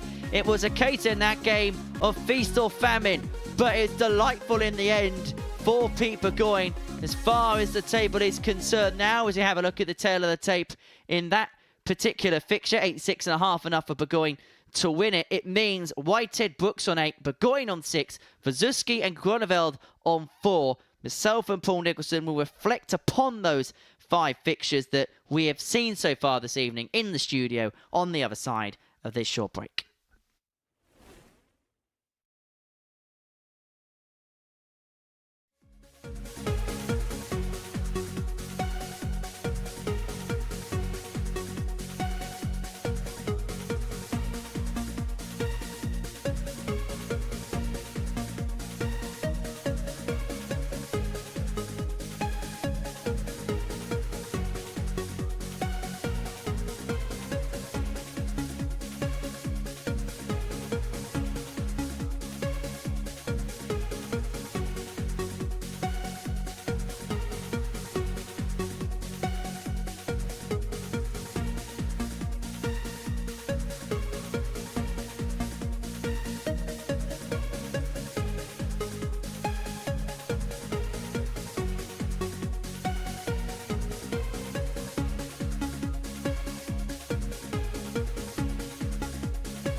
Welcome back to the Modus Super Series, where we have reached the halfway stage as far as our action on Friday night is concerned. Myself and Paul Nicholson have been watching dart for dart in the commentary box. This is what we've seen up to press. These are the results from the 5 games so far, and every single game so far this evening going against the darts, meaning everybody has had the opportunity to pick up points. And quite simply put, we're none the wiser from where we were at the beginning of the evening session. Not really. I think everybody's had an up part of the night and a down part of the night. But this group has been delivering for a good day and a half now.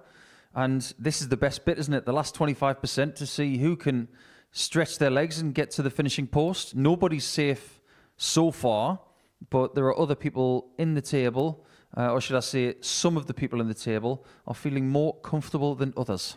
Well, Bradley Brooks got out the gate flying, won that first game against Conan Whitehead by 4 legs now. Is it fair to say that when he won that game, we were expecting him to really kick on?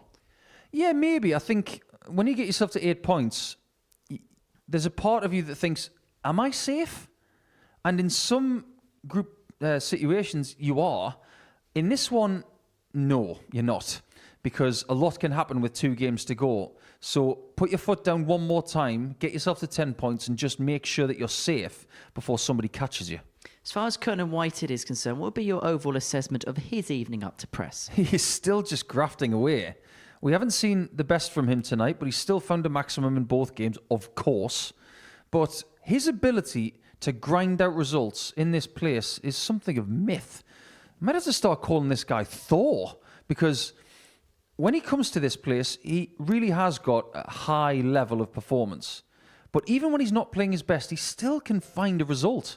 And if everybody had that quality, we'd have a ridiculous amount of grinders around us. But not everybody's born the same way. Conan Whitehead is a bit of an individual. The Barbarian is very much a battle. Let's talk about Corné Groeneveld. Hasn't quite got going this evening, although he did have that one real highlight moment, the 150. Oh, absolutely. I think he's had a couple of checkout opportunities tonight, a 156 that he missed after this. But look at the scoreline at this point. Burgoyne's thinking, I'm going to get you here. I'm going to get the 2-2. But the ability of Corné to find that 150, his best finish of the week at a very good time, gave him an opportunity to get 2 valuable points.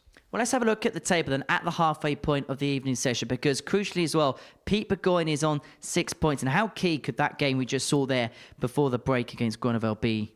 Huge. I know that when we talk about situations at this juncture, we can talk about getting 2 points before the half time on the Friday night, but look at how he did it. He's on a 200 plus score. He gets a 171 till he's 36, and yes, he has to wait for his opponent to miss, but he put the pressure on. Phil Taylor said for years, put the pressure on your opponent, put the pressure on. You just don't know what's going to happen next. Do your job. He did his job. Unfortunately for David, he couldn't finish the match off, and then back comes Pete, takes it immediately, and he's feeling great right now. I had to double check whether that was Paul Nicholson or Roy Keane there for a second about doing your job. He did do his job. He could only do one thing, and he did the best. Well, let's have a look at next week's players here at the Super Series.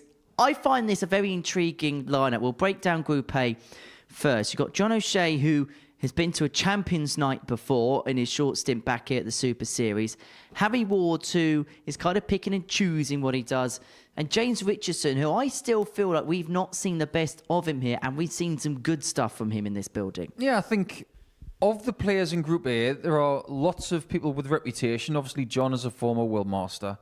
Harry Ward has won a PDC-ranked event, beating Max Hopp in a final. Harry Gregory comes with a burgeoning reputation and a future that is very much right in front of him. James Richardson, I think you're right. I think he's still got a lot to give the game, but has he had the big dance here that he really deserves? He's going to have to get himself out the blocks. You know, winning a Group A next week could be just what he needs. But I look at someone in Group A who I think might win next week, and that's Lee Cox. I think he's playing the darts of his life. If he can believe in himself in the first 3 days next week, I think he's the danger person. It's about breaking the burden for him. Yeah, I think it is. He's had ups and downs when he came to Portsmouth in previous times, but when he was here recently, he looked more ready for a high level of performance than ever before. His Challenge Tour and Q School campaigns this year were excellent. He's got to keep the positivity going. He's a Challenge Tour winner now as well. And he's never come to the Super Series with that tag.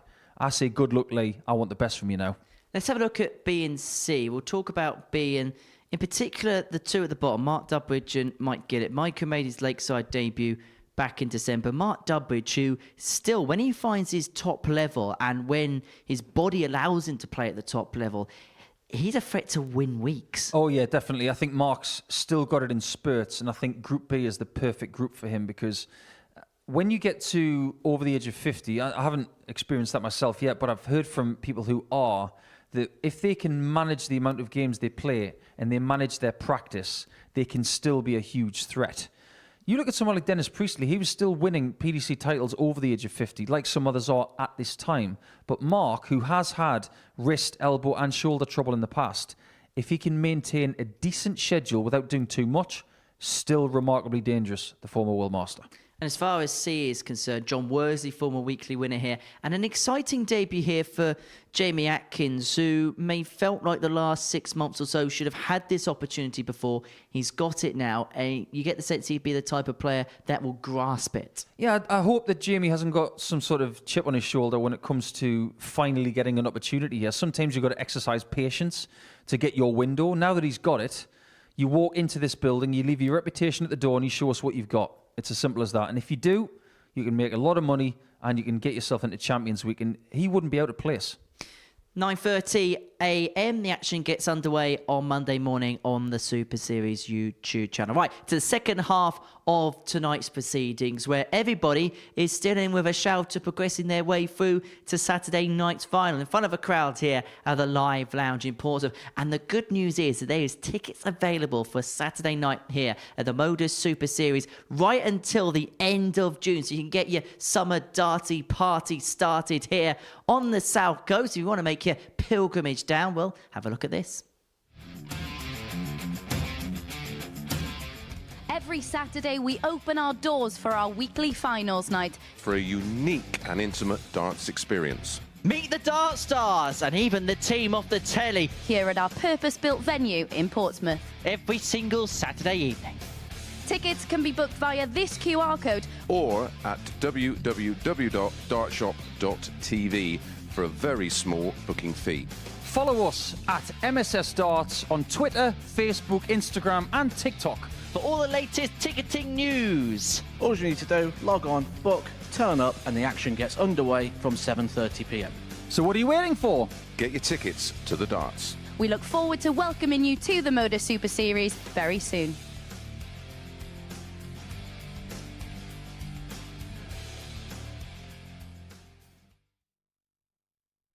So there's your nightly ticketing news update from the Modus Super Series. Right, game 6 of our evening sees Bradley Brooks on the cusp of qualification. A win here against Corné. Groeneveld will see him into the finale tomorrow night. A bridge that was too far the last time he was here when he played at a Group C campaign. He is hoping to make it through. A man who really is believing now. He's lost that tour card, growing that confidence back in his game, winning that ADC title that we mentioned at the beginning of this evening's programme. And a qualification through to Saturday night will be another step in the right direction for him, you would sense. But First for leg, Groeneveld, it's Bradley to throw first. he's Game had his on. trials and tribulations this evening, and quite simply put, it's must-win territory for him. But for Bradley, it really would be a step in the right direction if he can make it through. Oh, most definitely. 80. Someone of his talent, his reputation and his form should be making Saturdays. But 59. should is never a guarantee. Stick that on a mug and a t-shirt. And put John Part's name next to it, because he's the one who doesn't like the word should. He likes the word 140. could. That is what Corné could do if he wins his last 2 matches, you feel. He sensed that 96. that might have to be the case.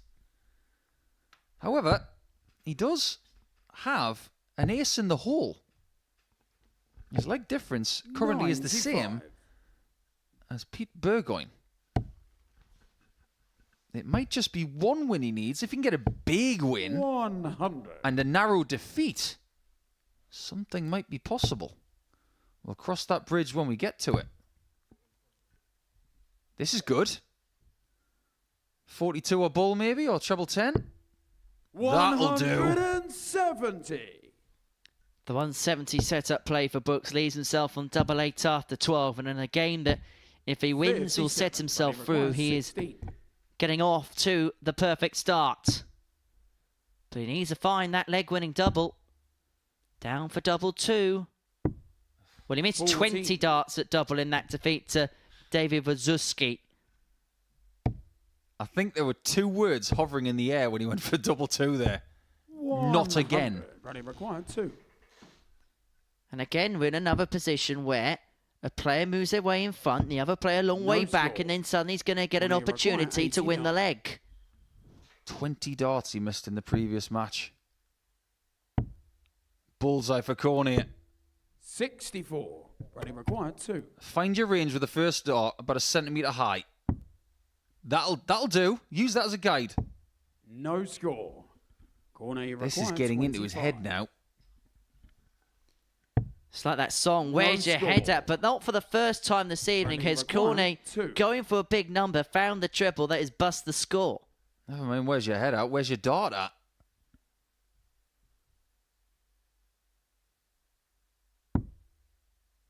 Good guide. Great On hit. the first leg. That's a rule Bradley book Brooks. 101 right there on double 1.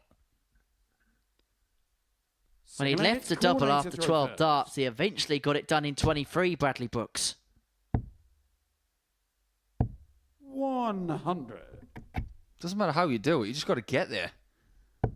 Talk to Mr. Van Schie from last week. He didn't play his best darts during the week. He played his best darts on Saturday night. 41. You think about what Bradley's done in his career. He's played some of his best stuff in front of audiences. 96. And I think he'd be popular in front of the Pompey faithful. Just get there, Brad. Sample the atmosphere, then let it all out. 100. We're talking about someone who has played on the Ali Pali stage twice against Dirk van Dijvenbode and Willie Borland, and has acquitted himself amazingly well in both games.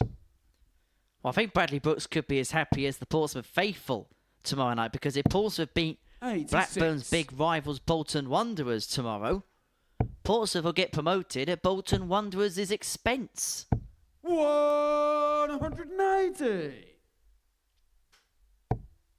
Yeah, they don't like each other, Bolton and Blackburn, very much, do they? Don't know what Andy did to Tony, but 38. Doesn't miss the big number this time, and doesn't miss the double either. That was a very rapid 15-darter from Corné. Groeneveld will be knowing in the background that Brooks is snuffing opportunities left, right and centre, and so if he can just give himself chances, he'll feel like he's going to get goals at finishes. You know what, if Mr. Groeneveld gets lost when he's in Portsmouth, and you want to ask where he is, they'll probably just say he's around the corner. 100. Sorry, that joke was a bit corny. You might as well complete the hat trick. 100. I would, but I'm going to stop right there. So you've turned to Corné. 60. I have. Actually, last night, Chris Murphy said that Groeneveld's logo on the back of his shirt actually looks like a corner. The kind of thing you get your ice cream in. Or chips in this part of the world. That's true. 58. That's if the seagulls don't steal them.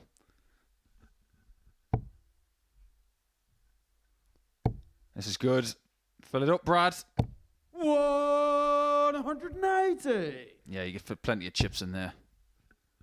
And if he gets through to Saturday, he's got every license to go down to Southsea and get some chips. 36. He'd probably cover them in mayonnaise, though, because that's what the Dutch do. Well, you'll feel as sick as a chip if he loses this leg. Brooks responds to the 15-darter of Groeneveld with a 14 of his own. 2-1.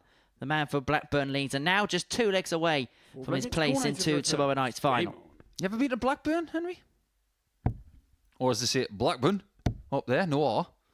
I've stayed in a hotel in Blackburn, but I can't say I've really seen Blackburn. So you've been to Blackburn then? Apparently staying in a hotel in Blackburn doesn't constitute going to Blackburn. It's interesting, that. Well, I say that I stayed in a hotel in Blackburn during lockdown, so you're effectively imprisoned in there. 100. So you've been to Blackburn? Okay, I've been to Blackburn. All right, okay. I'm glad we got that straight. So what did you think of it? 99. Well, the hotel, it was... What did you think of Blackburn? I didn't realise this conversation was going to be so difficult. 100. And now everybody watching the Super Series knows exactly what happens behind the scenes. It's your traditional kind of northern city, I suppose, to a certain extent. The ground backs onto a hill, doesn't it? Or something like that, Ewood Park. 65. Yeah, it's got a bit of an old school flavour, Ewood Park. That's what I like about it. They don't make grounds like that anymore. They're all bowl type these days. 59. Bradley is way behind in like 4. Double 14. 60. He'll be back for it. I'm not going to lie, at the start of yesterday's schedule, when Corné was winning his first game 60. Corné required 28. on Thursday night against David Wawrzewski by 4 legs to 2, I didn't see him in this position come his 7th match. Corné Groeneveld. Against Bradley yesterday, he did lose. Fifth leg, it's Bradley to throw. A very, very tight game. It was 4-3, but it was Brad's best performance of the group so far. 100.67. 100. 3 maximums. 4 out of 6 on the doubles. It was an impeccable performance. But before that, when Corné was getting his first 2 points, I did not envisage him being in this quandary at this stage. I thought it'd be much better off. 140. Well, statistically, he wasn't the worst player last night, but he just kept running into immovable objects 48. over the course of the evening.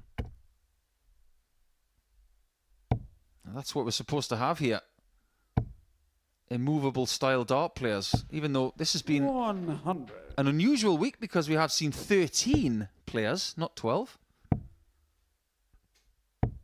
24. Bradley Burgoyne, Good recovery here. 161. It was a bad 4th leg, an improved 5th.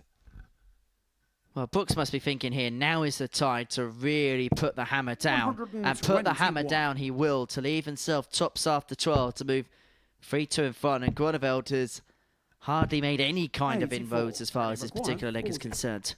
Yeah, Brooks's leg difference is healthy. And it's just going to get better if he's doing things like this.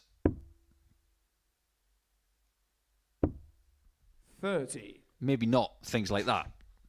Well, that was less bam bam, more no for Bradley Brooks. But he is going to come back with plenty of time in hand for this double five. May think about splitting 2-4-4, but goes direct and hits it first time. And Brooks leads 3-2. He's a leg away now from tomorrow night's final. Sixth leg, it's Corné to throw first. Game on. Just because you've got a reputation and you turn up in Portsmouth on a Thursday and a Friday, it doesn't mean you automatically get to 100. Saturday. Remember when his good pal Ted Everts played here a few weeks back? He didn't make Saturday. 95. And he should have won the Group A. He should have, but he didn't. Mind you, he was in that ridiculous Group B. Was that the Scott Taylor, 140. David Evans week where they just kept lumping 10 bells out of one another? Oh, yeah. That was fun to watch. Maybe not for Ted. Well, that was the game between Evans and Taylor, which had the 3rd highest combined average in a game in the history of the Super Series, over in excess of 217. 91. That game's on our YouTube channel, isn't it? If you want to see it in its entirety. Yep, and if you subscribe, you can have plenty more bonus content like that. Yeah, that's worth a watch. 83. Corné require 100. This could be worth a watch. 6 from here, though, for Corné. Doesn't have to go for it. Didn't go for it anyway. 121. Good recovery, that. For some reason, Bradley Brooks has got this likelihood of taking us the distance an awful lot in this group, making things very exciting, but it's 139. awfully Corné stressful for requires him. 49. Double 16. 33. Well, this would be Bradley some way require to seal his 124. qualification through to tomorrow night's final. 1-2-4 to seal it in style. Treble 18. The bullseye. And he couldn't quite do it with Corné requires bam 16. bam like panache.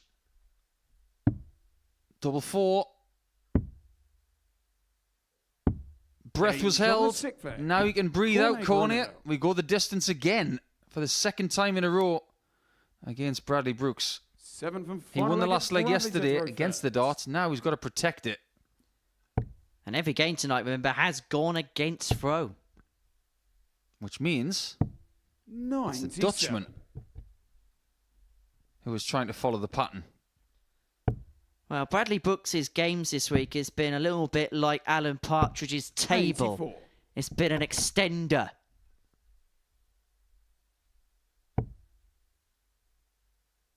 I'll take your word for that. Haven't seen a lot of Alan Partridge.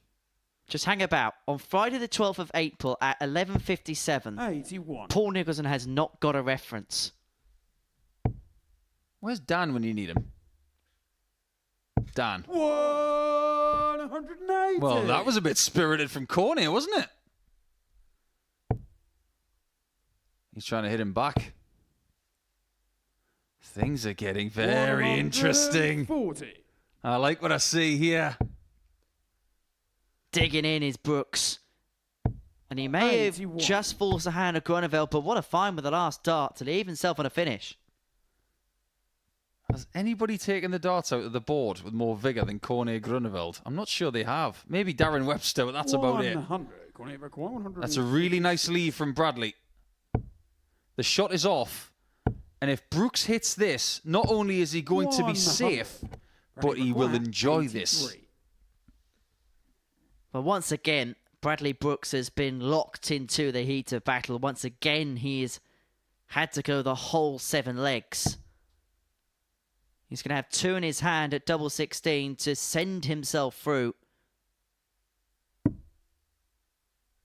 It's a toughie. It's got to go over the top. 67. That was a really hard shot. Corné require 56. Does Corné make things even more interesting? Double 18 is found, and listen to the roar of Corné Groeneveld. Bradley Brooks had a couple of qualification darts. They came and went, and Groeneveld makes no mistake. And boy, is he pumped up. That the tail of the tape.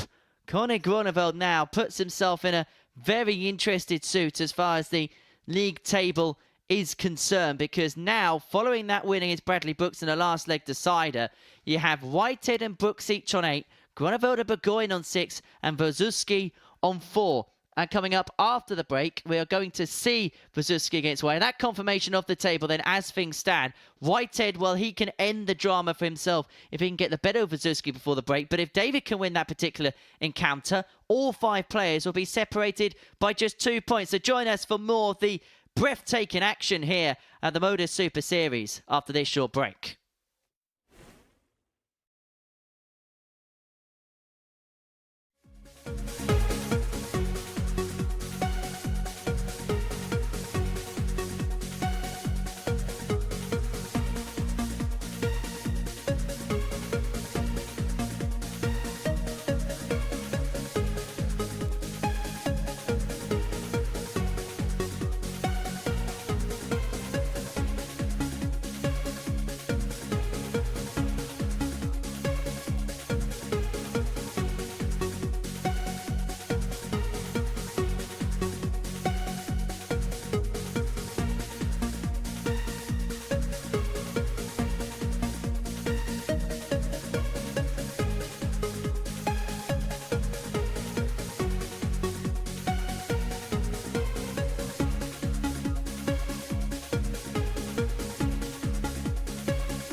Welcome back to the Modus Super Series, where before the break, Corné Groeneveld got the better with Bradley Brooks in a last leg decider 4-3, and it makes all things interesting as far as this group is concerned. And, well, first things first, it's a change of shirt for David Wawrzewski. Maybe a change in attire means a change of fortunes. I think Conan Whitehead's enjoying himself. He's giving even us a little bit of a wave in the commentary box. Well, he's feeling relaxed, and if he wins this game, he could be ultra relaxed because he will be through to tomorrow night's final.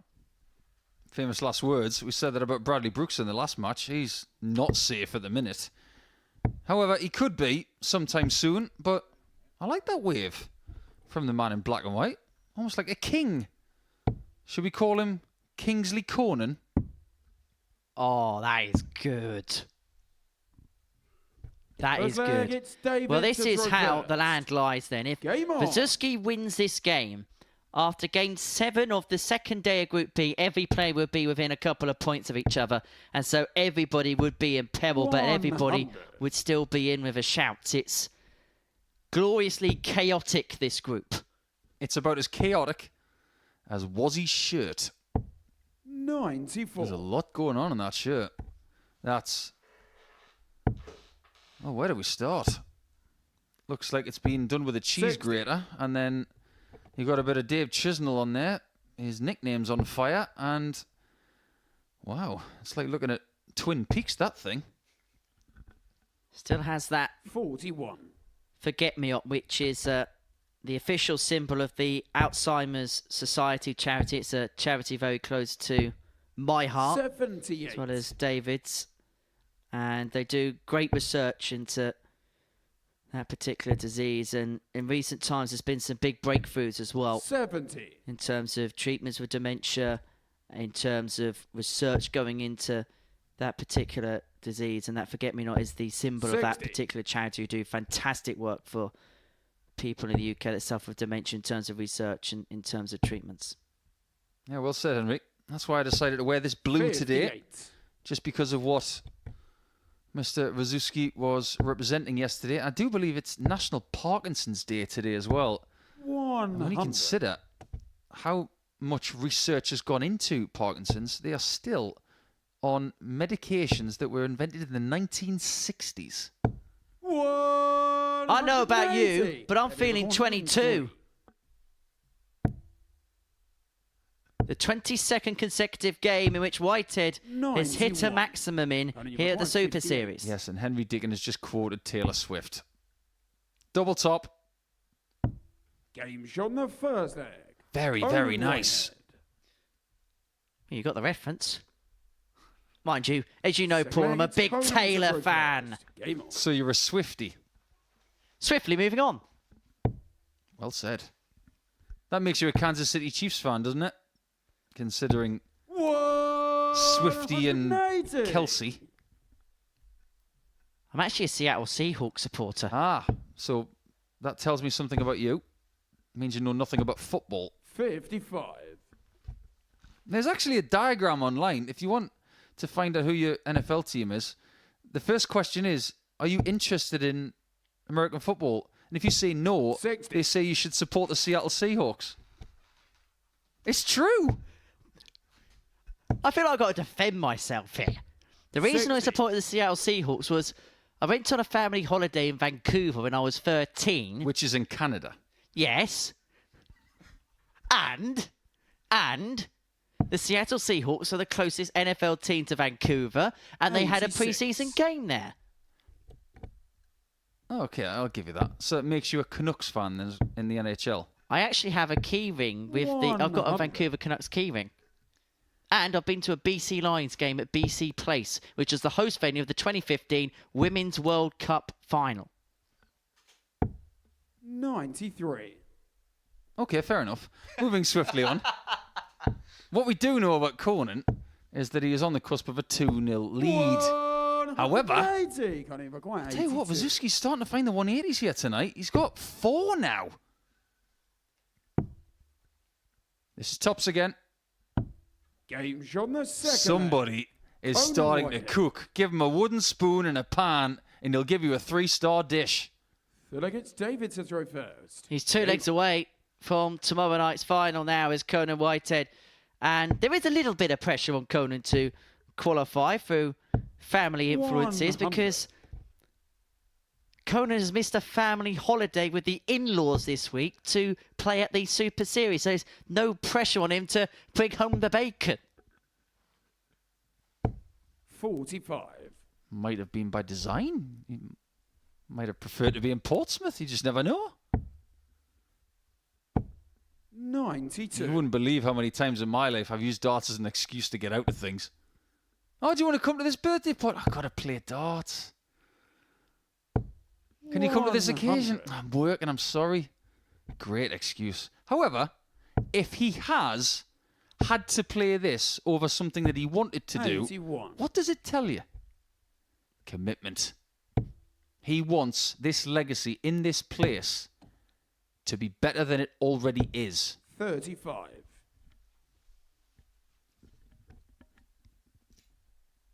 Chevrolet watching on as ever.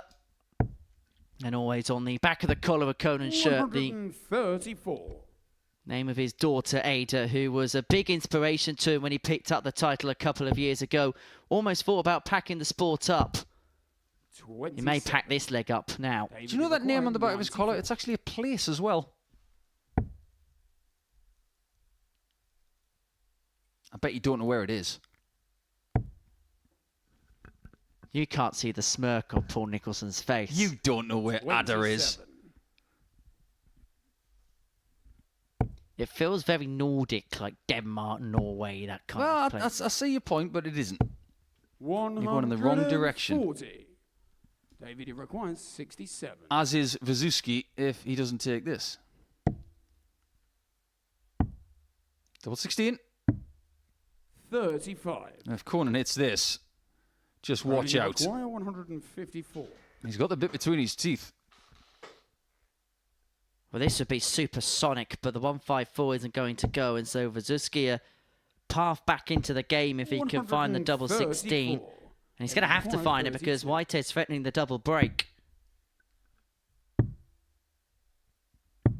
Game shot Very well done, David. David Wawrzewski. That could have gone sideways very quickly. Remember that game that he played in Game 5? It's Conan to throw first. He had 3 darts at tops, missed them all, and Burgoyne went kaboom. I'll give you one more guess 140. where Ada is.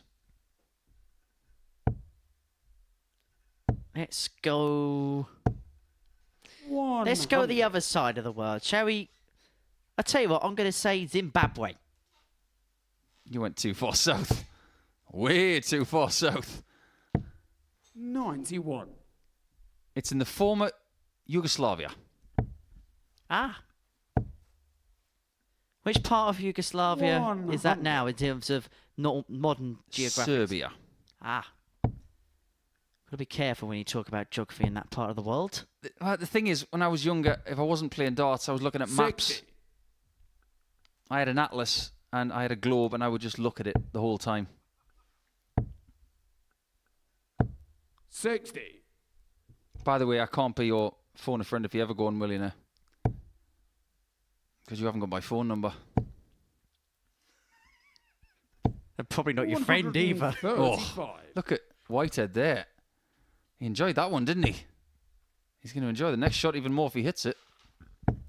140. Just put some pressure on this 75. It's 2 for 2 on the finishing in this game is Conan. And he's going to get a dart at tops to make it 3-1. It's his first block when it's come to the finishing. How key a miss is it going to be with Wawrzewski back on 101? Treble 19 for double 12. Doesn't go. Whitehead will this time return for double 10. You know what? Wozzie's had a lot of chances in this group. And if he doesn't get through it, he's going to know why he hasn't. There is a risk here that David could be rooted to the bottom of the table for the rest of the night if he can't get out of this. But Conan has been swimming at the top the whole time, albeit flip-flopping between Brooks and a couple of other players at times for that top spot. It's his on his own. 45. If he gets one more leg in this contest, he will be the first person to double digits. 43.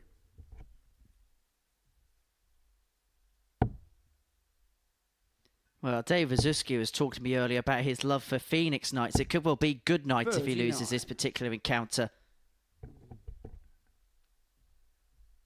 I haven't seen a great deal of Phoenix Knights, but I do know it was based in Chorley. And Phoenix Knights, the nightclub, is based off of the Lakeside Country Club. That I do know. The head character was called Brian Potter. Because of Bob Potter. 94. Indeed. That was Tony O'Shea who told me that bit of information. Yeah, very accurate. 28. No, he does tune in. I hope you're well, Tone. We all love Tony in and around the sport. One of the most popular characters. I haven't seen Tony in a while, actually. Hope you're well, Tony.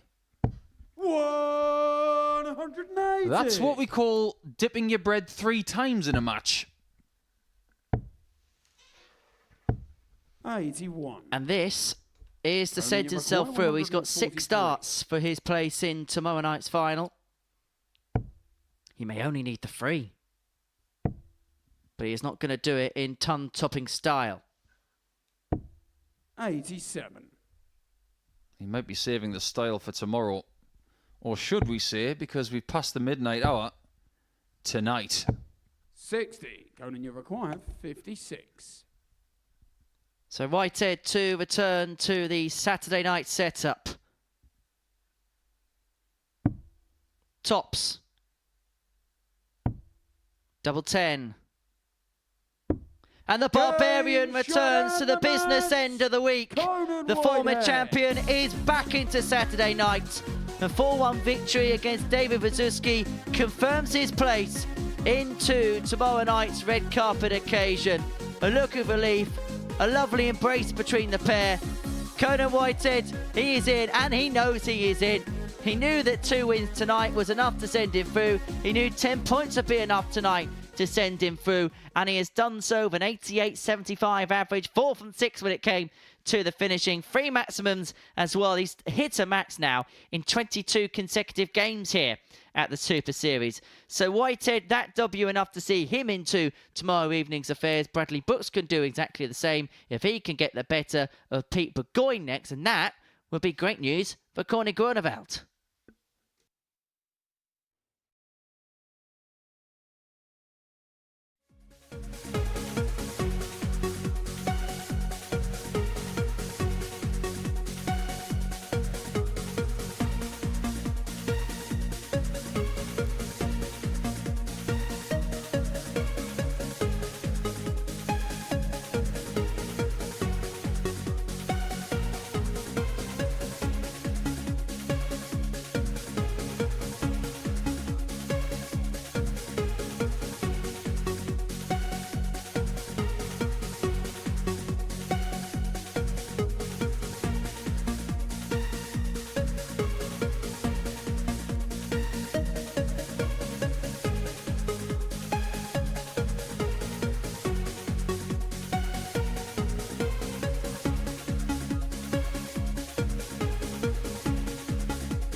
Welcome back to the live lounge here in Portsmouth. The Modus Super Series very much in full swing. And before the break, we confirmed our first player through to Saturday night from Group B. Conan Whitehead, the former champion, will be returning to the Saturday setup, getting the better of David Wawrzewski by 4-1. Bradley Brooks can join him in the final with victory here against Pete Burgoyne. Brooks, who won the first game of the night, has effectively been on the hill right from the get-go as far as this evening's been concerned in Group B. A win against Burgoyne would confirm his passage through to tomorrow night's final. As for Pete Burgoyne, he finds himself on 6 points in the table, so a win here would put him on to 8 points in the table. And with Brooks on +2 and Burgoyne on -3 as far as the legs difference is concerned, if Brooks loses this game, he could be in some peril here. He's in trouble. I'm going to go so far as to say that Bradley needs to win this game. 96. If he doesn't, he could find himself not coming back later tonight. And the route to that heartache is losing this game, 57. Groeneveld winning the next game, and let's face facts, if he loses this and Burgoyne wins again, 100. he's going to have more points than Bradley. So this is one of those groups where 8 points at this stage isn't safe. 100. This is the game where Bradley looks at it like a final.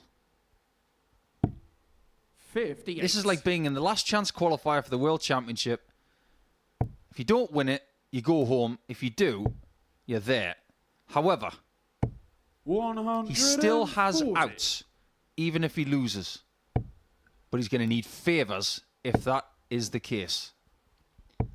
80. Well, that was a spectacular bounce out, which kind of went halfway back up the stage for Burgoyne. It still left him on a finish, but it's allowed Brooks to pounce against the throat.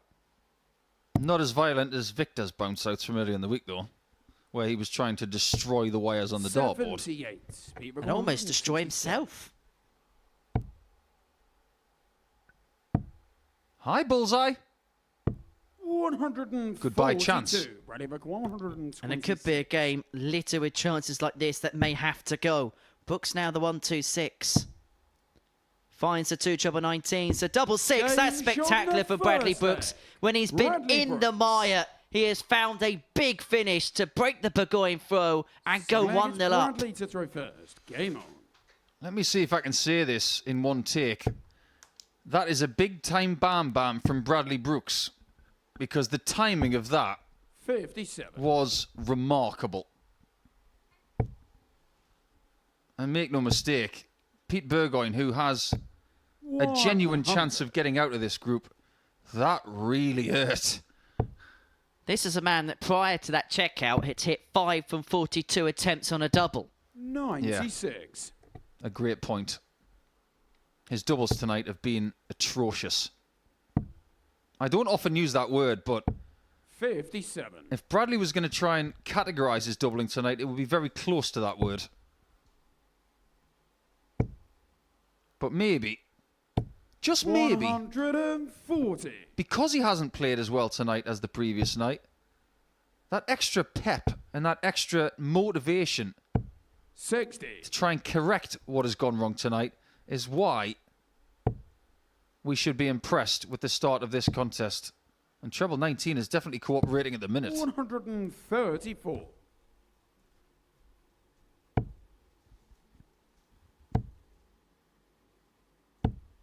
$83. Bradley requires 74. He's got time. He's also got 60 left.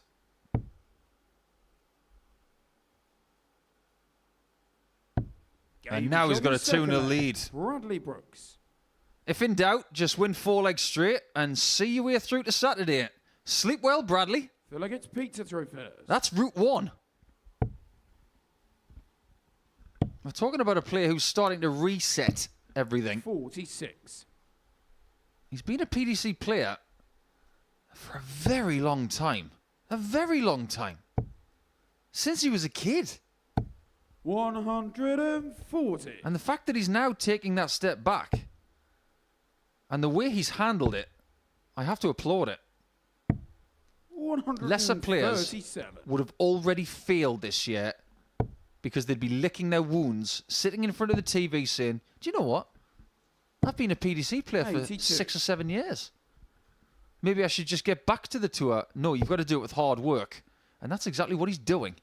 And do you think there's a lot of admiration of the fact that nothing has been too small of a breeding ground for him? He's played ADC, he's played WDF, he's playing here. Pretty much anywhere you can put a board up, he has been playing.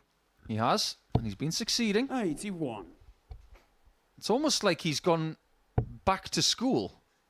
A bit like Simon Whitlock did when he started playing locally in Portsmouth. He found his game again, and maybe Bradley's still on the search, but if this is him searching, I fear to think what the last result's going to be.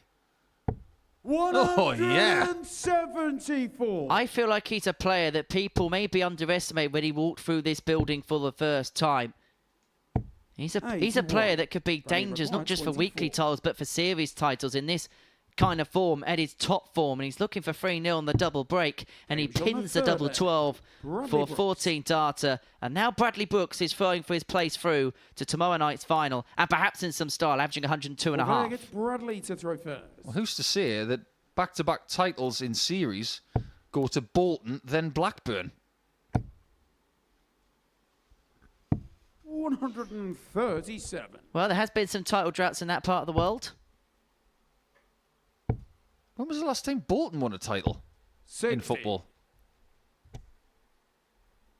I remember they got to the FA Cup semi-finals back in 2011. Was that under the stewardship of Owen? Would Owen Coyle been the manager then? 140. Sounds about right. Lost 5-0 to Stoke City under Tony Pulis. They then lost the final 1-0 thanks to a Yaya Toure goal. All right, Stato. 97.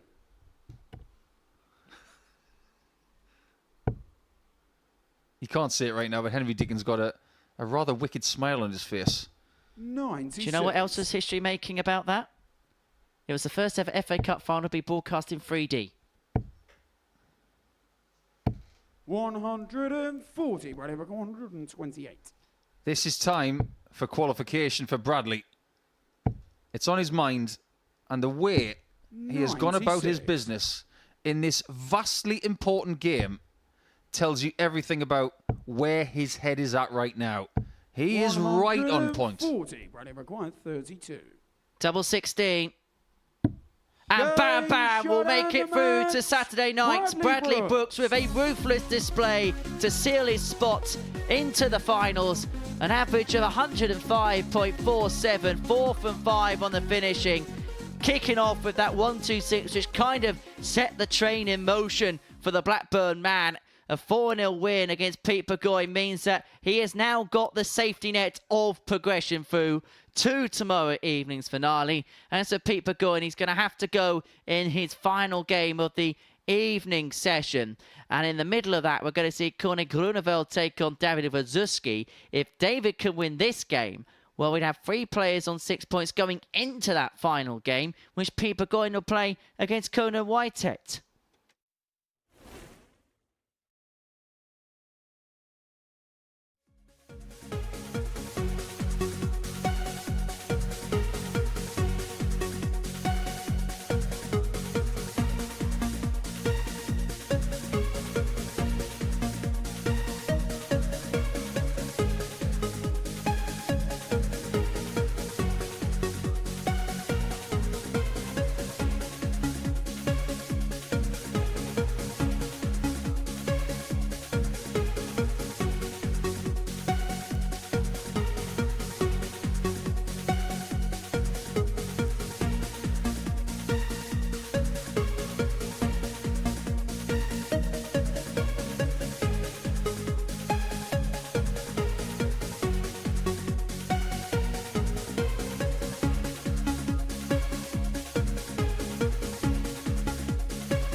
Welcome back to the Modus Super Series. Perhaps it's appropriate on Grand National weekend that we're going to have Brooks here in the building tomorrow night, because Bradley Brooks is through to the finale. 105.47, did it in style in a 4-0 win against Pete Burgoyne, who is playing the waiting game.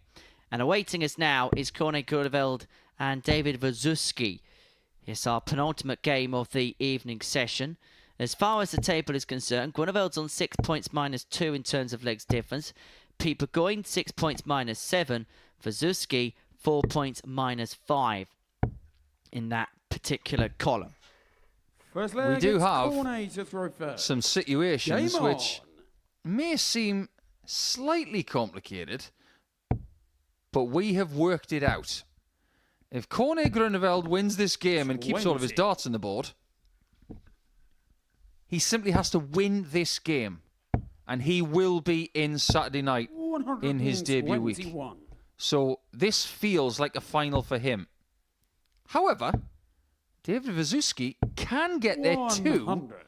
but he's got to win this game by 4 legs to 2 or better, and he needs Conan Whitehead to win the last match.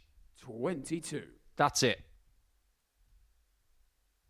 Let's figure out Pete Burgoyne if and when 100. we know the result of this match. But because of that 4-0 drubbing at the hands of Bradley Brooks just now, it's not looking good for Pete. 140. Pete Burgoyne could well be Pete Burgoyne in a few minutes' time. An oldie but a goodie. 100. I say you can't beat a classic. Well, Wawrzewski's taken the darts here in leg 1, but needs to make advantage of that, and he doesn't 43. make advantage of it. And so hands the advantage he originally had back into the hands of Corné, who, remember, had a couple of darts spit out with his first visit. 58. He's had at least 60 points put to the floor.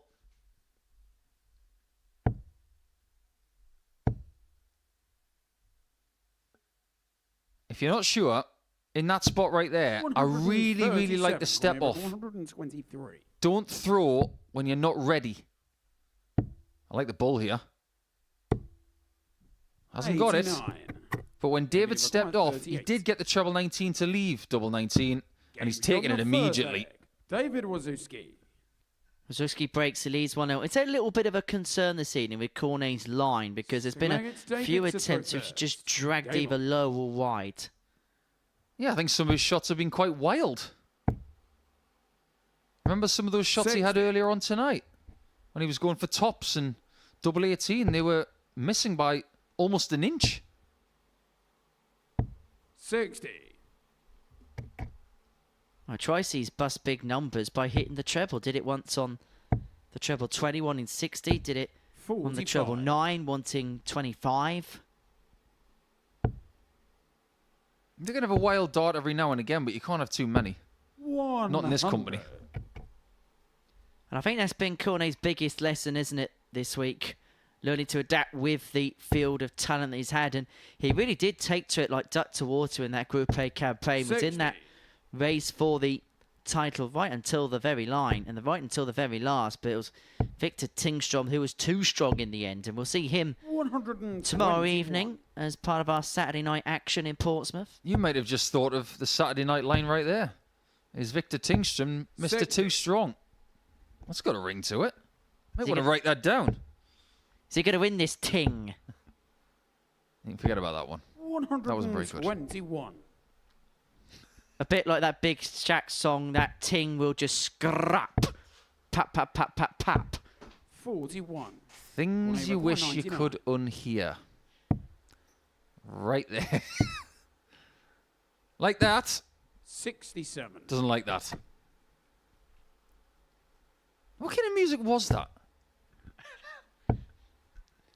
Was it garage? Was it 85. grime? Was it? I'll tell you more on the second leg because in the third leg because Groeneveld's taken the double 16 to win leg 2, 1-1. I think it's a bit on the. I think it's kind of a mixture of the pair, if I'd be perfectly honest with you. A mixture of grime and garage. Well, I like neither, so you know where I stand on that. 100. Again, working in football, that was the type of thing you'd hear in a dressing room after you pick 3 points up on a Saturday afternoon. 45. At having at Waterlooville?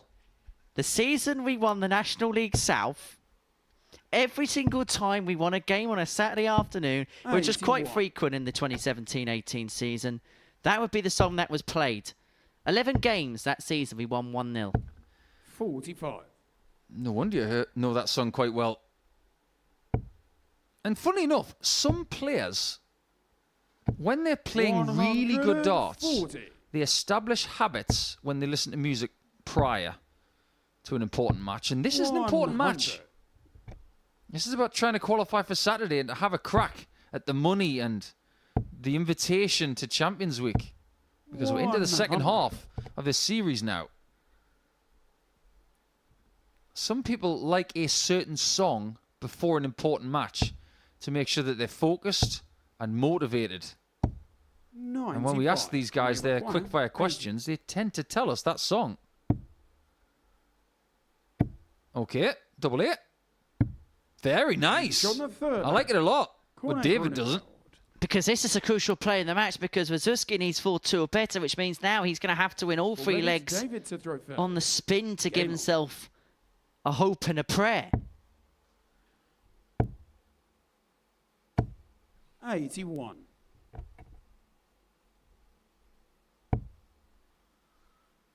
Well, just imagine if David was to win by 4 legs to 3. He would go to 6 points and -4. 60. Groeneveld would go to 6 points and -3, which would mean that Pete Burgoyne could 55. still qualify, but he'd have to hammer Conan Whitehead, possibly to 0. 100. Right now, Pete Burgoyne's chances of getting through this group are about as slim as my belt. 100. Well, for all of you that were trying to drift off to sleep, that is definitely going to wake you up.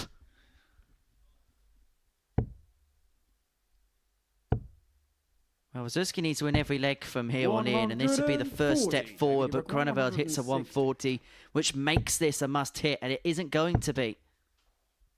So this is effectively the first chance to knock Wazzy out. Bull. 55. David, you require This is now the first chance for him to survive. Hanging on by the skin of his teeth, but the important thing is he still has a hope. Back to 2-2, but he's going to have to break Groeneveld here. Such an interesting saying, isn't it? By the skin of your teeth. Because there's no skin on your teeth. It's enamel. It's not skin. 81. But it hasn't got the same ring to it. Hanging on by the enamel of your teeth. Who comes up with these sayings? Well, this feels like a bit of Corngate at the minute. I suppose with Owen Binks on the stage, it'd be Colgate. He's been crawling around for tickets for the football tomorrow, I've been seeing on his social media feeds. 58. I can't say anything. 96. Just over a year ago, I was given tickets to Newcastle Fulham up at St James's Park. Thanks, Chris Dobie. I'll never forget that day. It was wonderful. 100. I went to see some decent footballers. 58. Well, you know, Crawley Town, they're a decent side. They're on the cusp of the playoffs in League Two. Didn't they have that guy from The Only Way is Essex playing for them at one point? Mark Wright. And I actually know the story of that quite well because the assistant manager at Crawley at the time is a good friend of mine. And all right, Jim White. Has he just sent you a text as well about Farhad Mashiri? But basically, he's actually a promising player coming through the academies, in which was being watched by pro clubs. 41. And it was a little bit more than just the PA stunt that it was. Now, did Wawrzewski just have a word with the referee about something there? 60. Well, I think there's possibly an issue here on stage. I don't quite know what it is, but David's having a word with the referee, Owen Binks, about something, and he in turn is having a conversation with Corné. Looks like whatever the situation is has been resolved as Wawrzewski comes back for 157. And this is a really important moment as well, because if David loses this leg, he's not going to make Saturday. 130. If Corné hits this shot, Corné, you require 88. he's still got a chance, and David will not. We can only speculate what that was about. We do know 63. that casts a shadow on the ball. David, you require 20. Remember that scoreline of 4-2. If Wawrzewski finds this double 5 now, he would have broken the throw and would have thrown for the match. And so this could be curtains. Corné, you require 25.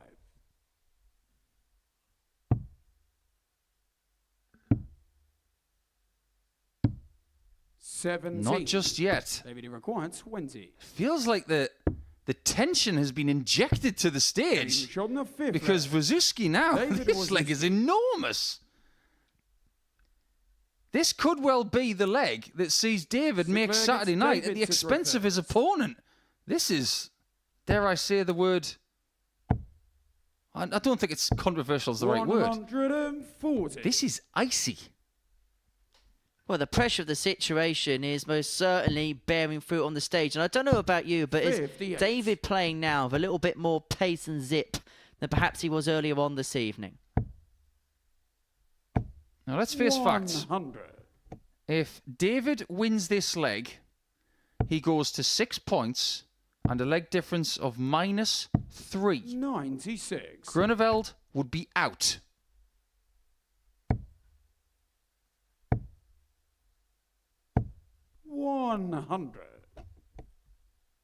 If Pete Burgoyne was to beat Whitehead 4-0, it wouldn't be enough. 98. David, he wouldn't have enough when it comes to leg difference and legs won. We will have that double checked if David wins this match. But ever since that little exchange with the referee, 92. It does feel like Corné has lost something. Well, Wawrzewski has dealt with whatever the situation was, the better of the two, and now has the chance to win 4-2 to give himself the best opportunity to qualify. It's tops. 29. Well, could you imagine if this goes and we go all the way? Not really under threat. And over the last couple of days, Wawrzewski has missed chances. Is this another one missed? Well, the name on the back of the shirt is Wozzy's on fire. And Wozzy has won a fiery affair by 4-2 against Corné Groeneveld.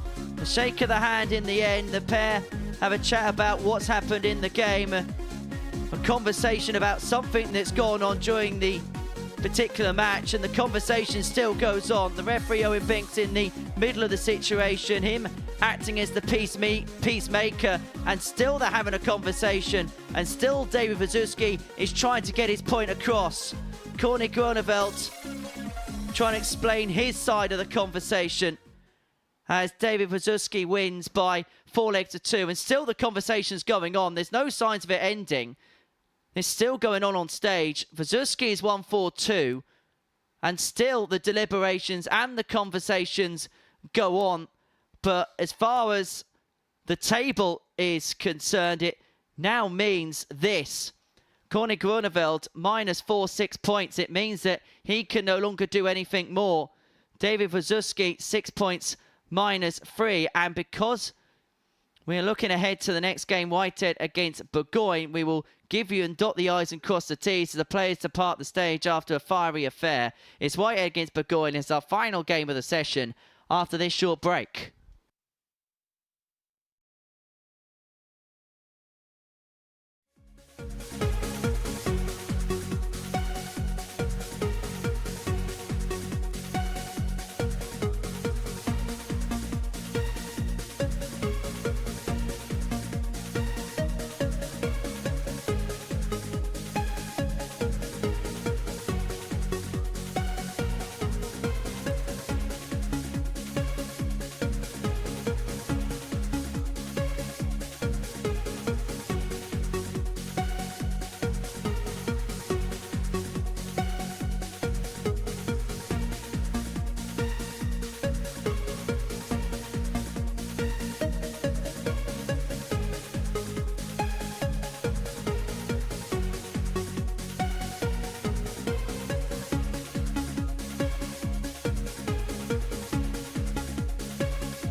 Welcome back to the Modus Super Series, where we saw some drama before the break. Wawrzewski getting the better of Groeneveld by 4-2.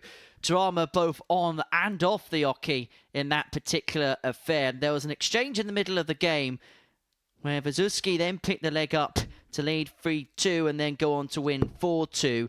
And then there was a conversation that ensued following the end of a tepid encounter. So our final game of the session, Pete Burgoyne against Conan Whitehead. Effectively for Pete Burgoyne, this is knockout territory. Win and he's into tomorrow night's final. Lose and he'll head for home. And it is Wawrzewski who will be playing in his second Saturday night from 5 appearances. Just look at Burgoyne in the background there. He knows it's a final. However, there you go. He's done it. He's had a 180 in every game this week. That's unbelievable. It really is. And I'm going to go full on Ali McCoist here. It really is. Phenomenal achievement, getting a 180 in 23 consecutive matches in the week. 56. If he plays in all 4 games tomorrow and gets a 180 in every match, I'll be the first to congratulate him. That would be ridiculous. To quote Conan himself, it would be history at the Modus, which is exactly what he said when he won his week on that 9-dart shootout. Do you know what? I think we need to address that a little bit, because this is the Modus Super Series. But if you look at social media posts and you look at the way that people talk about this place, it has got itself a bit of an abbreviated nickname, hasn't it? It's known as the Modus. I'm not really sure that's a bad thing, because it does have an identity, and I think at the start of this, it had a bit of an identity problem. Now it's got an identity, and this guy is resulting in 145 on the green but not in the hole, as our colleague Chris Murphy would say it. But one of the reasons why it has got an identity is because of players like Conan Whitehead. Conan, you require 25. For the first leg, and it's fair to say the Barbarians got out the traps the better of the two. 2-8s for 14 darter, and Whitehead leads 1-0. Let me just say this. Conan Whitehead is through no matter what. Do you think he's going to take his foot off the gas for Pete? 58. Think again. When you've got an opportunity to knock somebody out, do it. You just never know, because if he takes his foot off the gas just a little bit here tonight and allows Pete into Saturday night, it could be Pete that denies him tomorrow. Well, do you remember that situation a few weeks ago, going back into the last series, where James Wilson helped Tom Sykes to qualify through to Saturday night, and then Tom Sykes knocked him out in the semi-finals. 140.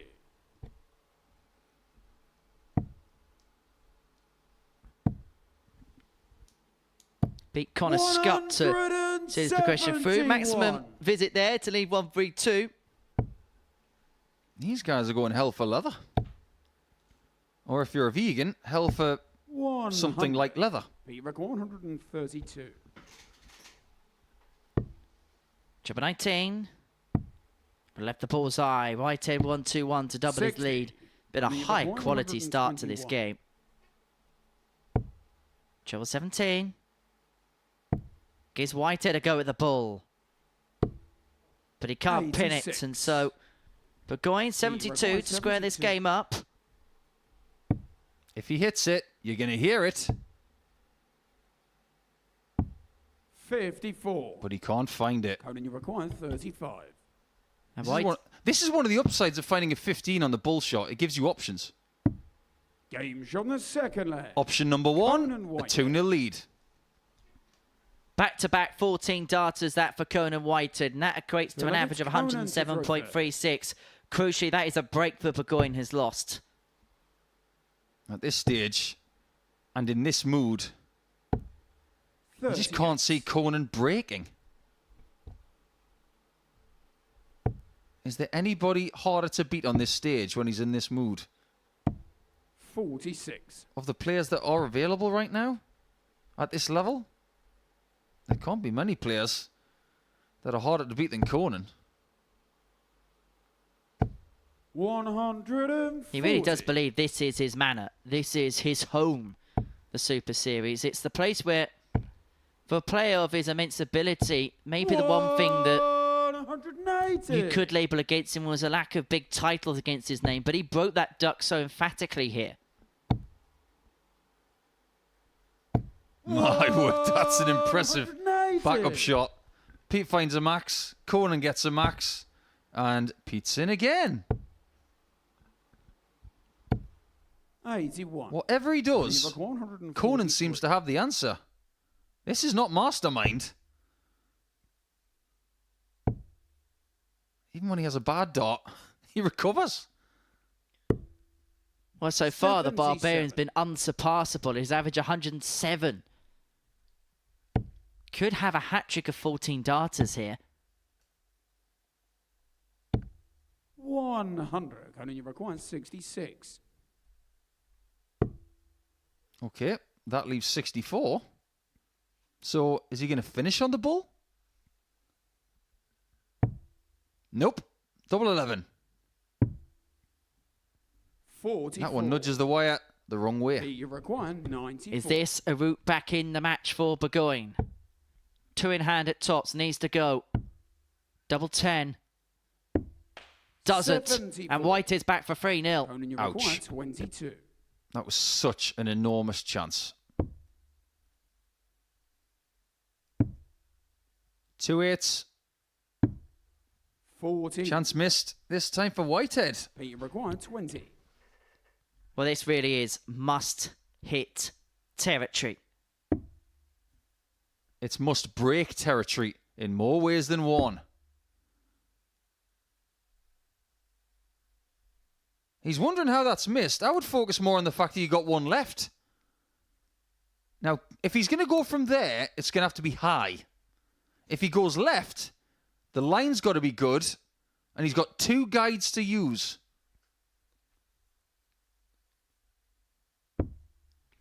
Just 10. pulled it a little bit. That was a really tough shot. Conan, You could tell because he had no 8. idea where to throw from. Can't leave Conan in the top right corner. Game shot in the third leg. It's almost the first rule of the Modus Super Series. And while we can talk about this, this is just like last week, isn't it? Throw first. 9 straight broken Game games on. coming into Game 10. And then what did Martin Adams do in Game 10 last Thursday? He won comfortably with the darts. And Whitehead is looking to do just that. 100. Perhaps the only time in the history of the world where Martin Adams has annoyed us. And by us, you mean everybody. 140. Yes, everybody. Let us down. I'll let you tell him that. He knows you're only 58. saying it in jest. Hope you're well, Wolfie, if you are tuning in. I'm sure he is. It wasn't his week last week, but he was part of one of the best Saturdays we've ever had.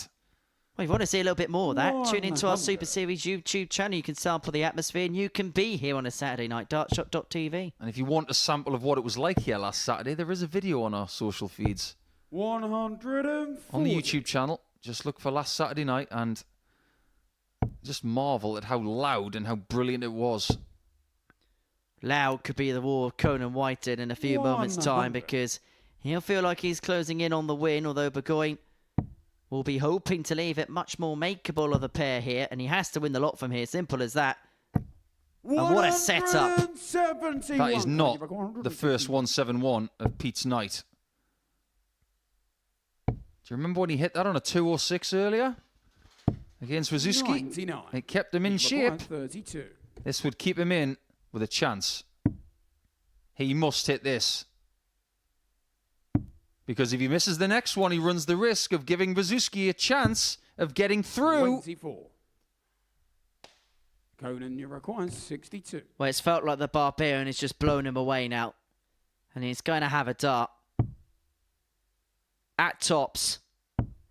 To send 42. Wawrzewski through, but it's a dart that comes and goes, and so Burgoyne breathes You again. require 8.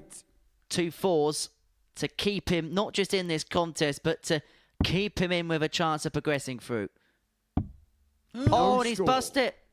And it means Conan's going to come back with 3 more in hand to knock Burgoyne out and send Wawrzewski through. Double 5. And send Wawrzewski through. He will. Conan Whitehead with a comprehensive 4-0 win, which knocks Pete Burgoyne out and sends David Wawrzewski through to tomorrow night's final. In the process, Whitehead's the winner. This is his gaff, this is his house, this is his manor, this is his home, a place where he's won on many an occasion. He's won the biggest title in this building before, and he is in good shape to return to Champions Week once again.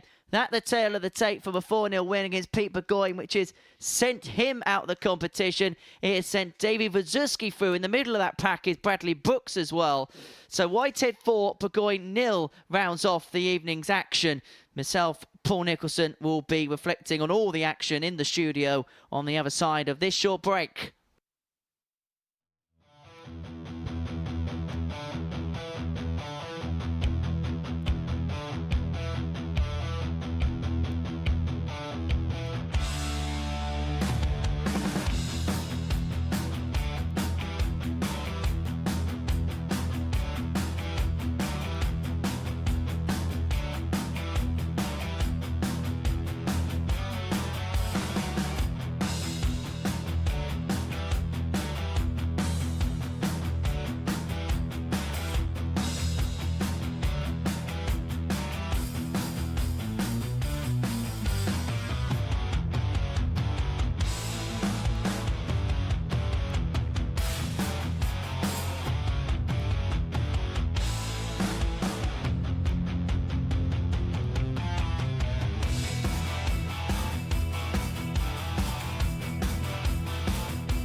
Welcome back to the Modus Super Series, where we are joined alongside Conan Whitehead. Conan, congratulations, winner of Group B. Emphatic ending to the night. Just describe the whole group from your perspective. To be fair, I just wanted to hit them 180s tonight. So once I got the 180s out of the way, I think the pressure was off me. Have you heard about the 180 record then? I have, well, I watched it back yesterday, so yes, I have heard about it. And I will be taking that. Well, 23 out of 23, that's some achievement, isn't it? I mean, some of the things that you've done in this building, you've won the first series, and that can never be taken away from you. You've won multiple weekly titles.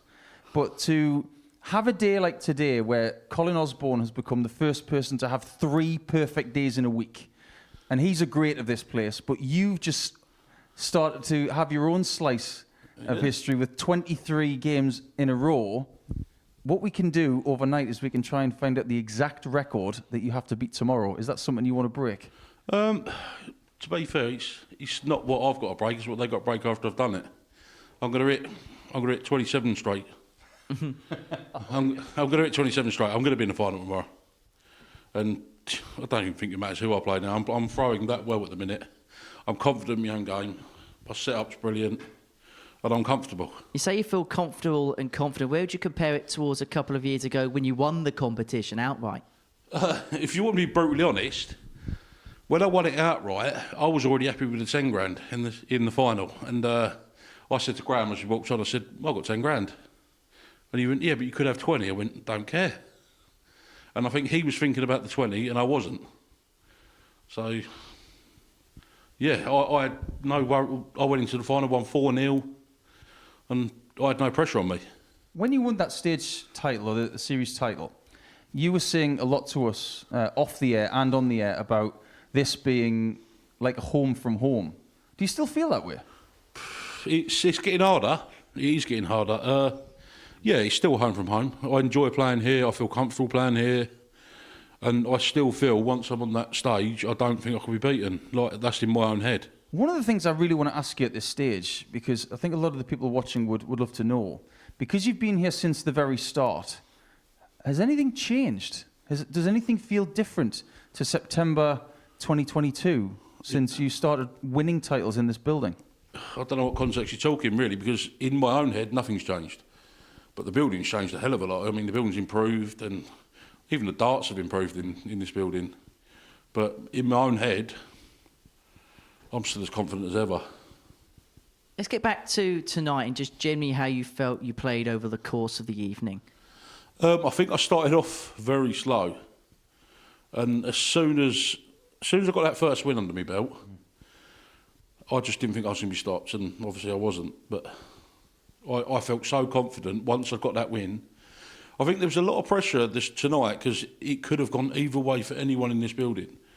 And usually when you come into a Friday night, there's one or two that are sitting right at the bottom. And when we went in today and I lost that first game 4-0, it was anyone's. Did it feel like that in the practice room, just genuinely that nervy? It was vibe? very, very nervy in that practice room tonight, very nervy. No one was really talking, and it was... I was on my general wind-up. I try, that's how I release the pressure. So I was on my general wind-up, I was winding Wazzy up, I was winding Corné up, I was winding Pete and Bradley up, until Bradley beat me 4-0, and then the wind-up stopped until I won the next game, and then it started back again. I think the one thing that people will remember from this group is Bradley Brooks has played some wonderful darts in this group. He hasn't won it. You have. And he wasn't safe until he won his last game, considering how well he played. That's how tight it was. Yeah, it was very tight. And I mean, I was always going to win this group, come on. You've given us some great predictions over the last couple of years. You've already said that you are going to be in the final tomorrow. Yep. I'm not going to bet against him, Henry, because everything he says he's going to do, he tends to do. So... What's going to happen this year? Because you're the one with the crystal ball. Well, put it this way: if I'm not in the final tomorrow, someone's going to play a fantastic game against me. I'm not there to beat them. They're there to beat me. For the rest of the year, well, Champions Week. Sod it. Conan 2.0. We'll have a chat with you in just a second, Conan. We're just going to quickly have a look at the results for this evening's session. 10 games come and gone, and actually only the last game between Whitehead and Burgoyne went with the darts. Everything else went against us. So actually, Conan, you're someone that likes talking about history. You actually ruined a bit of history for us, because actually if Burgoyne won that last game, it would have been every single player against the darts this evening. But for you, things look very good. You're into tomorrow night's final, and we can break that down now in a little bit more detail. So Victor Tinsham won Group A on Monday, Tuesday and Wednesday. Conan, Bradley and David into the final from Group B. And Colin Osborne and Kieran Smith made their way through Group C earlier on this afternoon. So those are how the players got their way through to the finals. Let's have a look. We'll have a look at the group breakdown in just a second for tomorrow night. But Paul, just having a look at the 6 finalists in general, just your thoughts going into that tomorrow. Well, I think when you've got someone like Colin Osborne possibly on a collision course with this guy to my right, we're talking about 2 Super Series legends who might be in a final together. That gets my taste buds tingling a little bit. However... Good luck to Colin. However, we cannot forget about Bradley Brooks. I think he's shown in making his first Saturday that he's definitely improved since the last time he was here. And Victor, who was in the building practicing before tonight, he will be really eager to get his first weekly title. But I'm really eager to see what happens on Saturday night. It's going to be a fabulous occasion. Well, let's give you a taste as to what we could see tomorrow night, because this is how the groups are going to look. So Victor Tinsham, Bradley Brooks and Kieran Smith in Group 1. And you've just had a look at the second group. Conan, Colin and David in Group 2. That is fabulous, because David and Conan know each other extremely well. Conan and Colin are 2 Super Series legends. Group 2... I'm all over that. I really do fancy Victor and Bradley to come through Group 1. I think Kieran will start as the outsider, even though he did improve an awful lot in Group C. But, yeah, sign me up for Group 2. I'm all over that. Well, Conan, back into tomorrow night for yourself. Last time we saw you here was during that double start week where it's fair to say that Saturday night didn't quite go for you. But does that give you extra determination going into a night, I suppose now, like tonight, because in the hours we're in? 100%. I've got something to prove now. Saturday night was awful in that double in, double out, and it ain't going to happen again. It's definitely not going to happen again. Well, Conan, thank you for coming up and spending some time Thank you with very Paul. much. Thank you for your company, Ev. We'll see you both tomorrow evening. Hopefully, we shall see you two tomorrow night for the final. 7:30 is our start time on the Modus Super Series YouTube channel to see who is going to be the first player to book their place into Champions League in the second half of Series 7. We've got a former champion in the mix who's very confident about his chances, but there's 5 other players looking to chase him down. We'll see you tomorrow night from 7:30. Bye for now.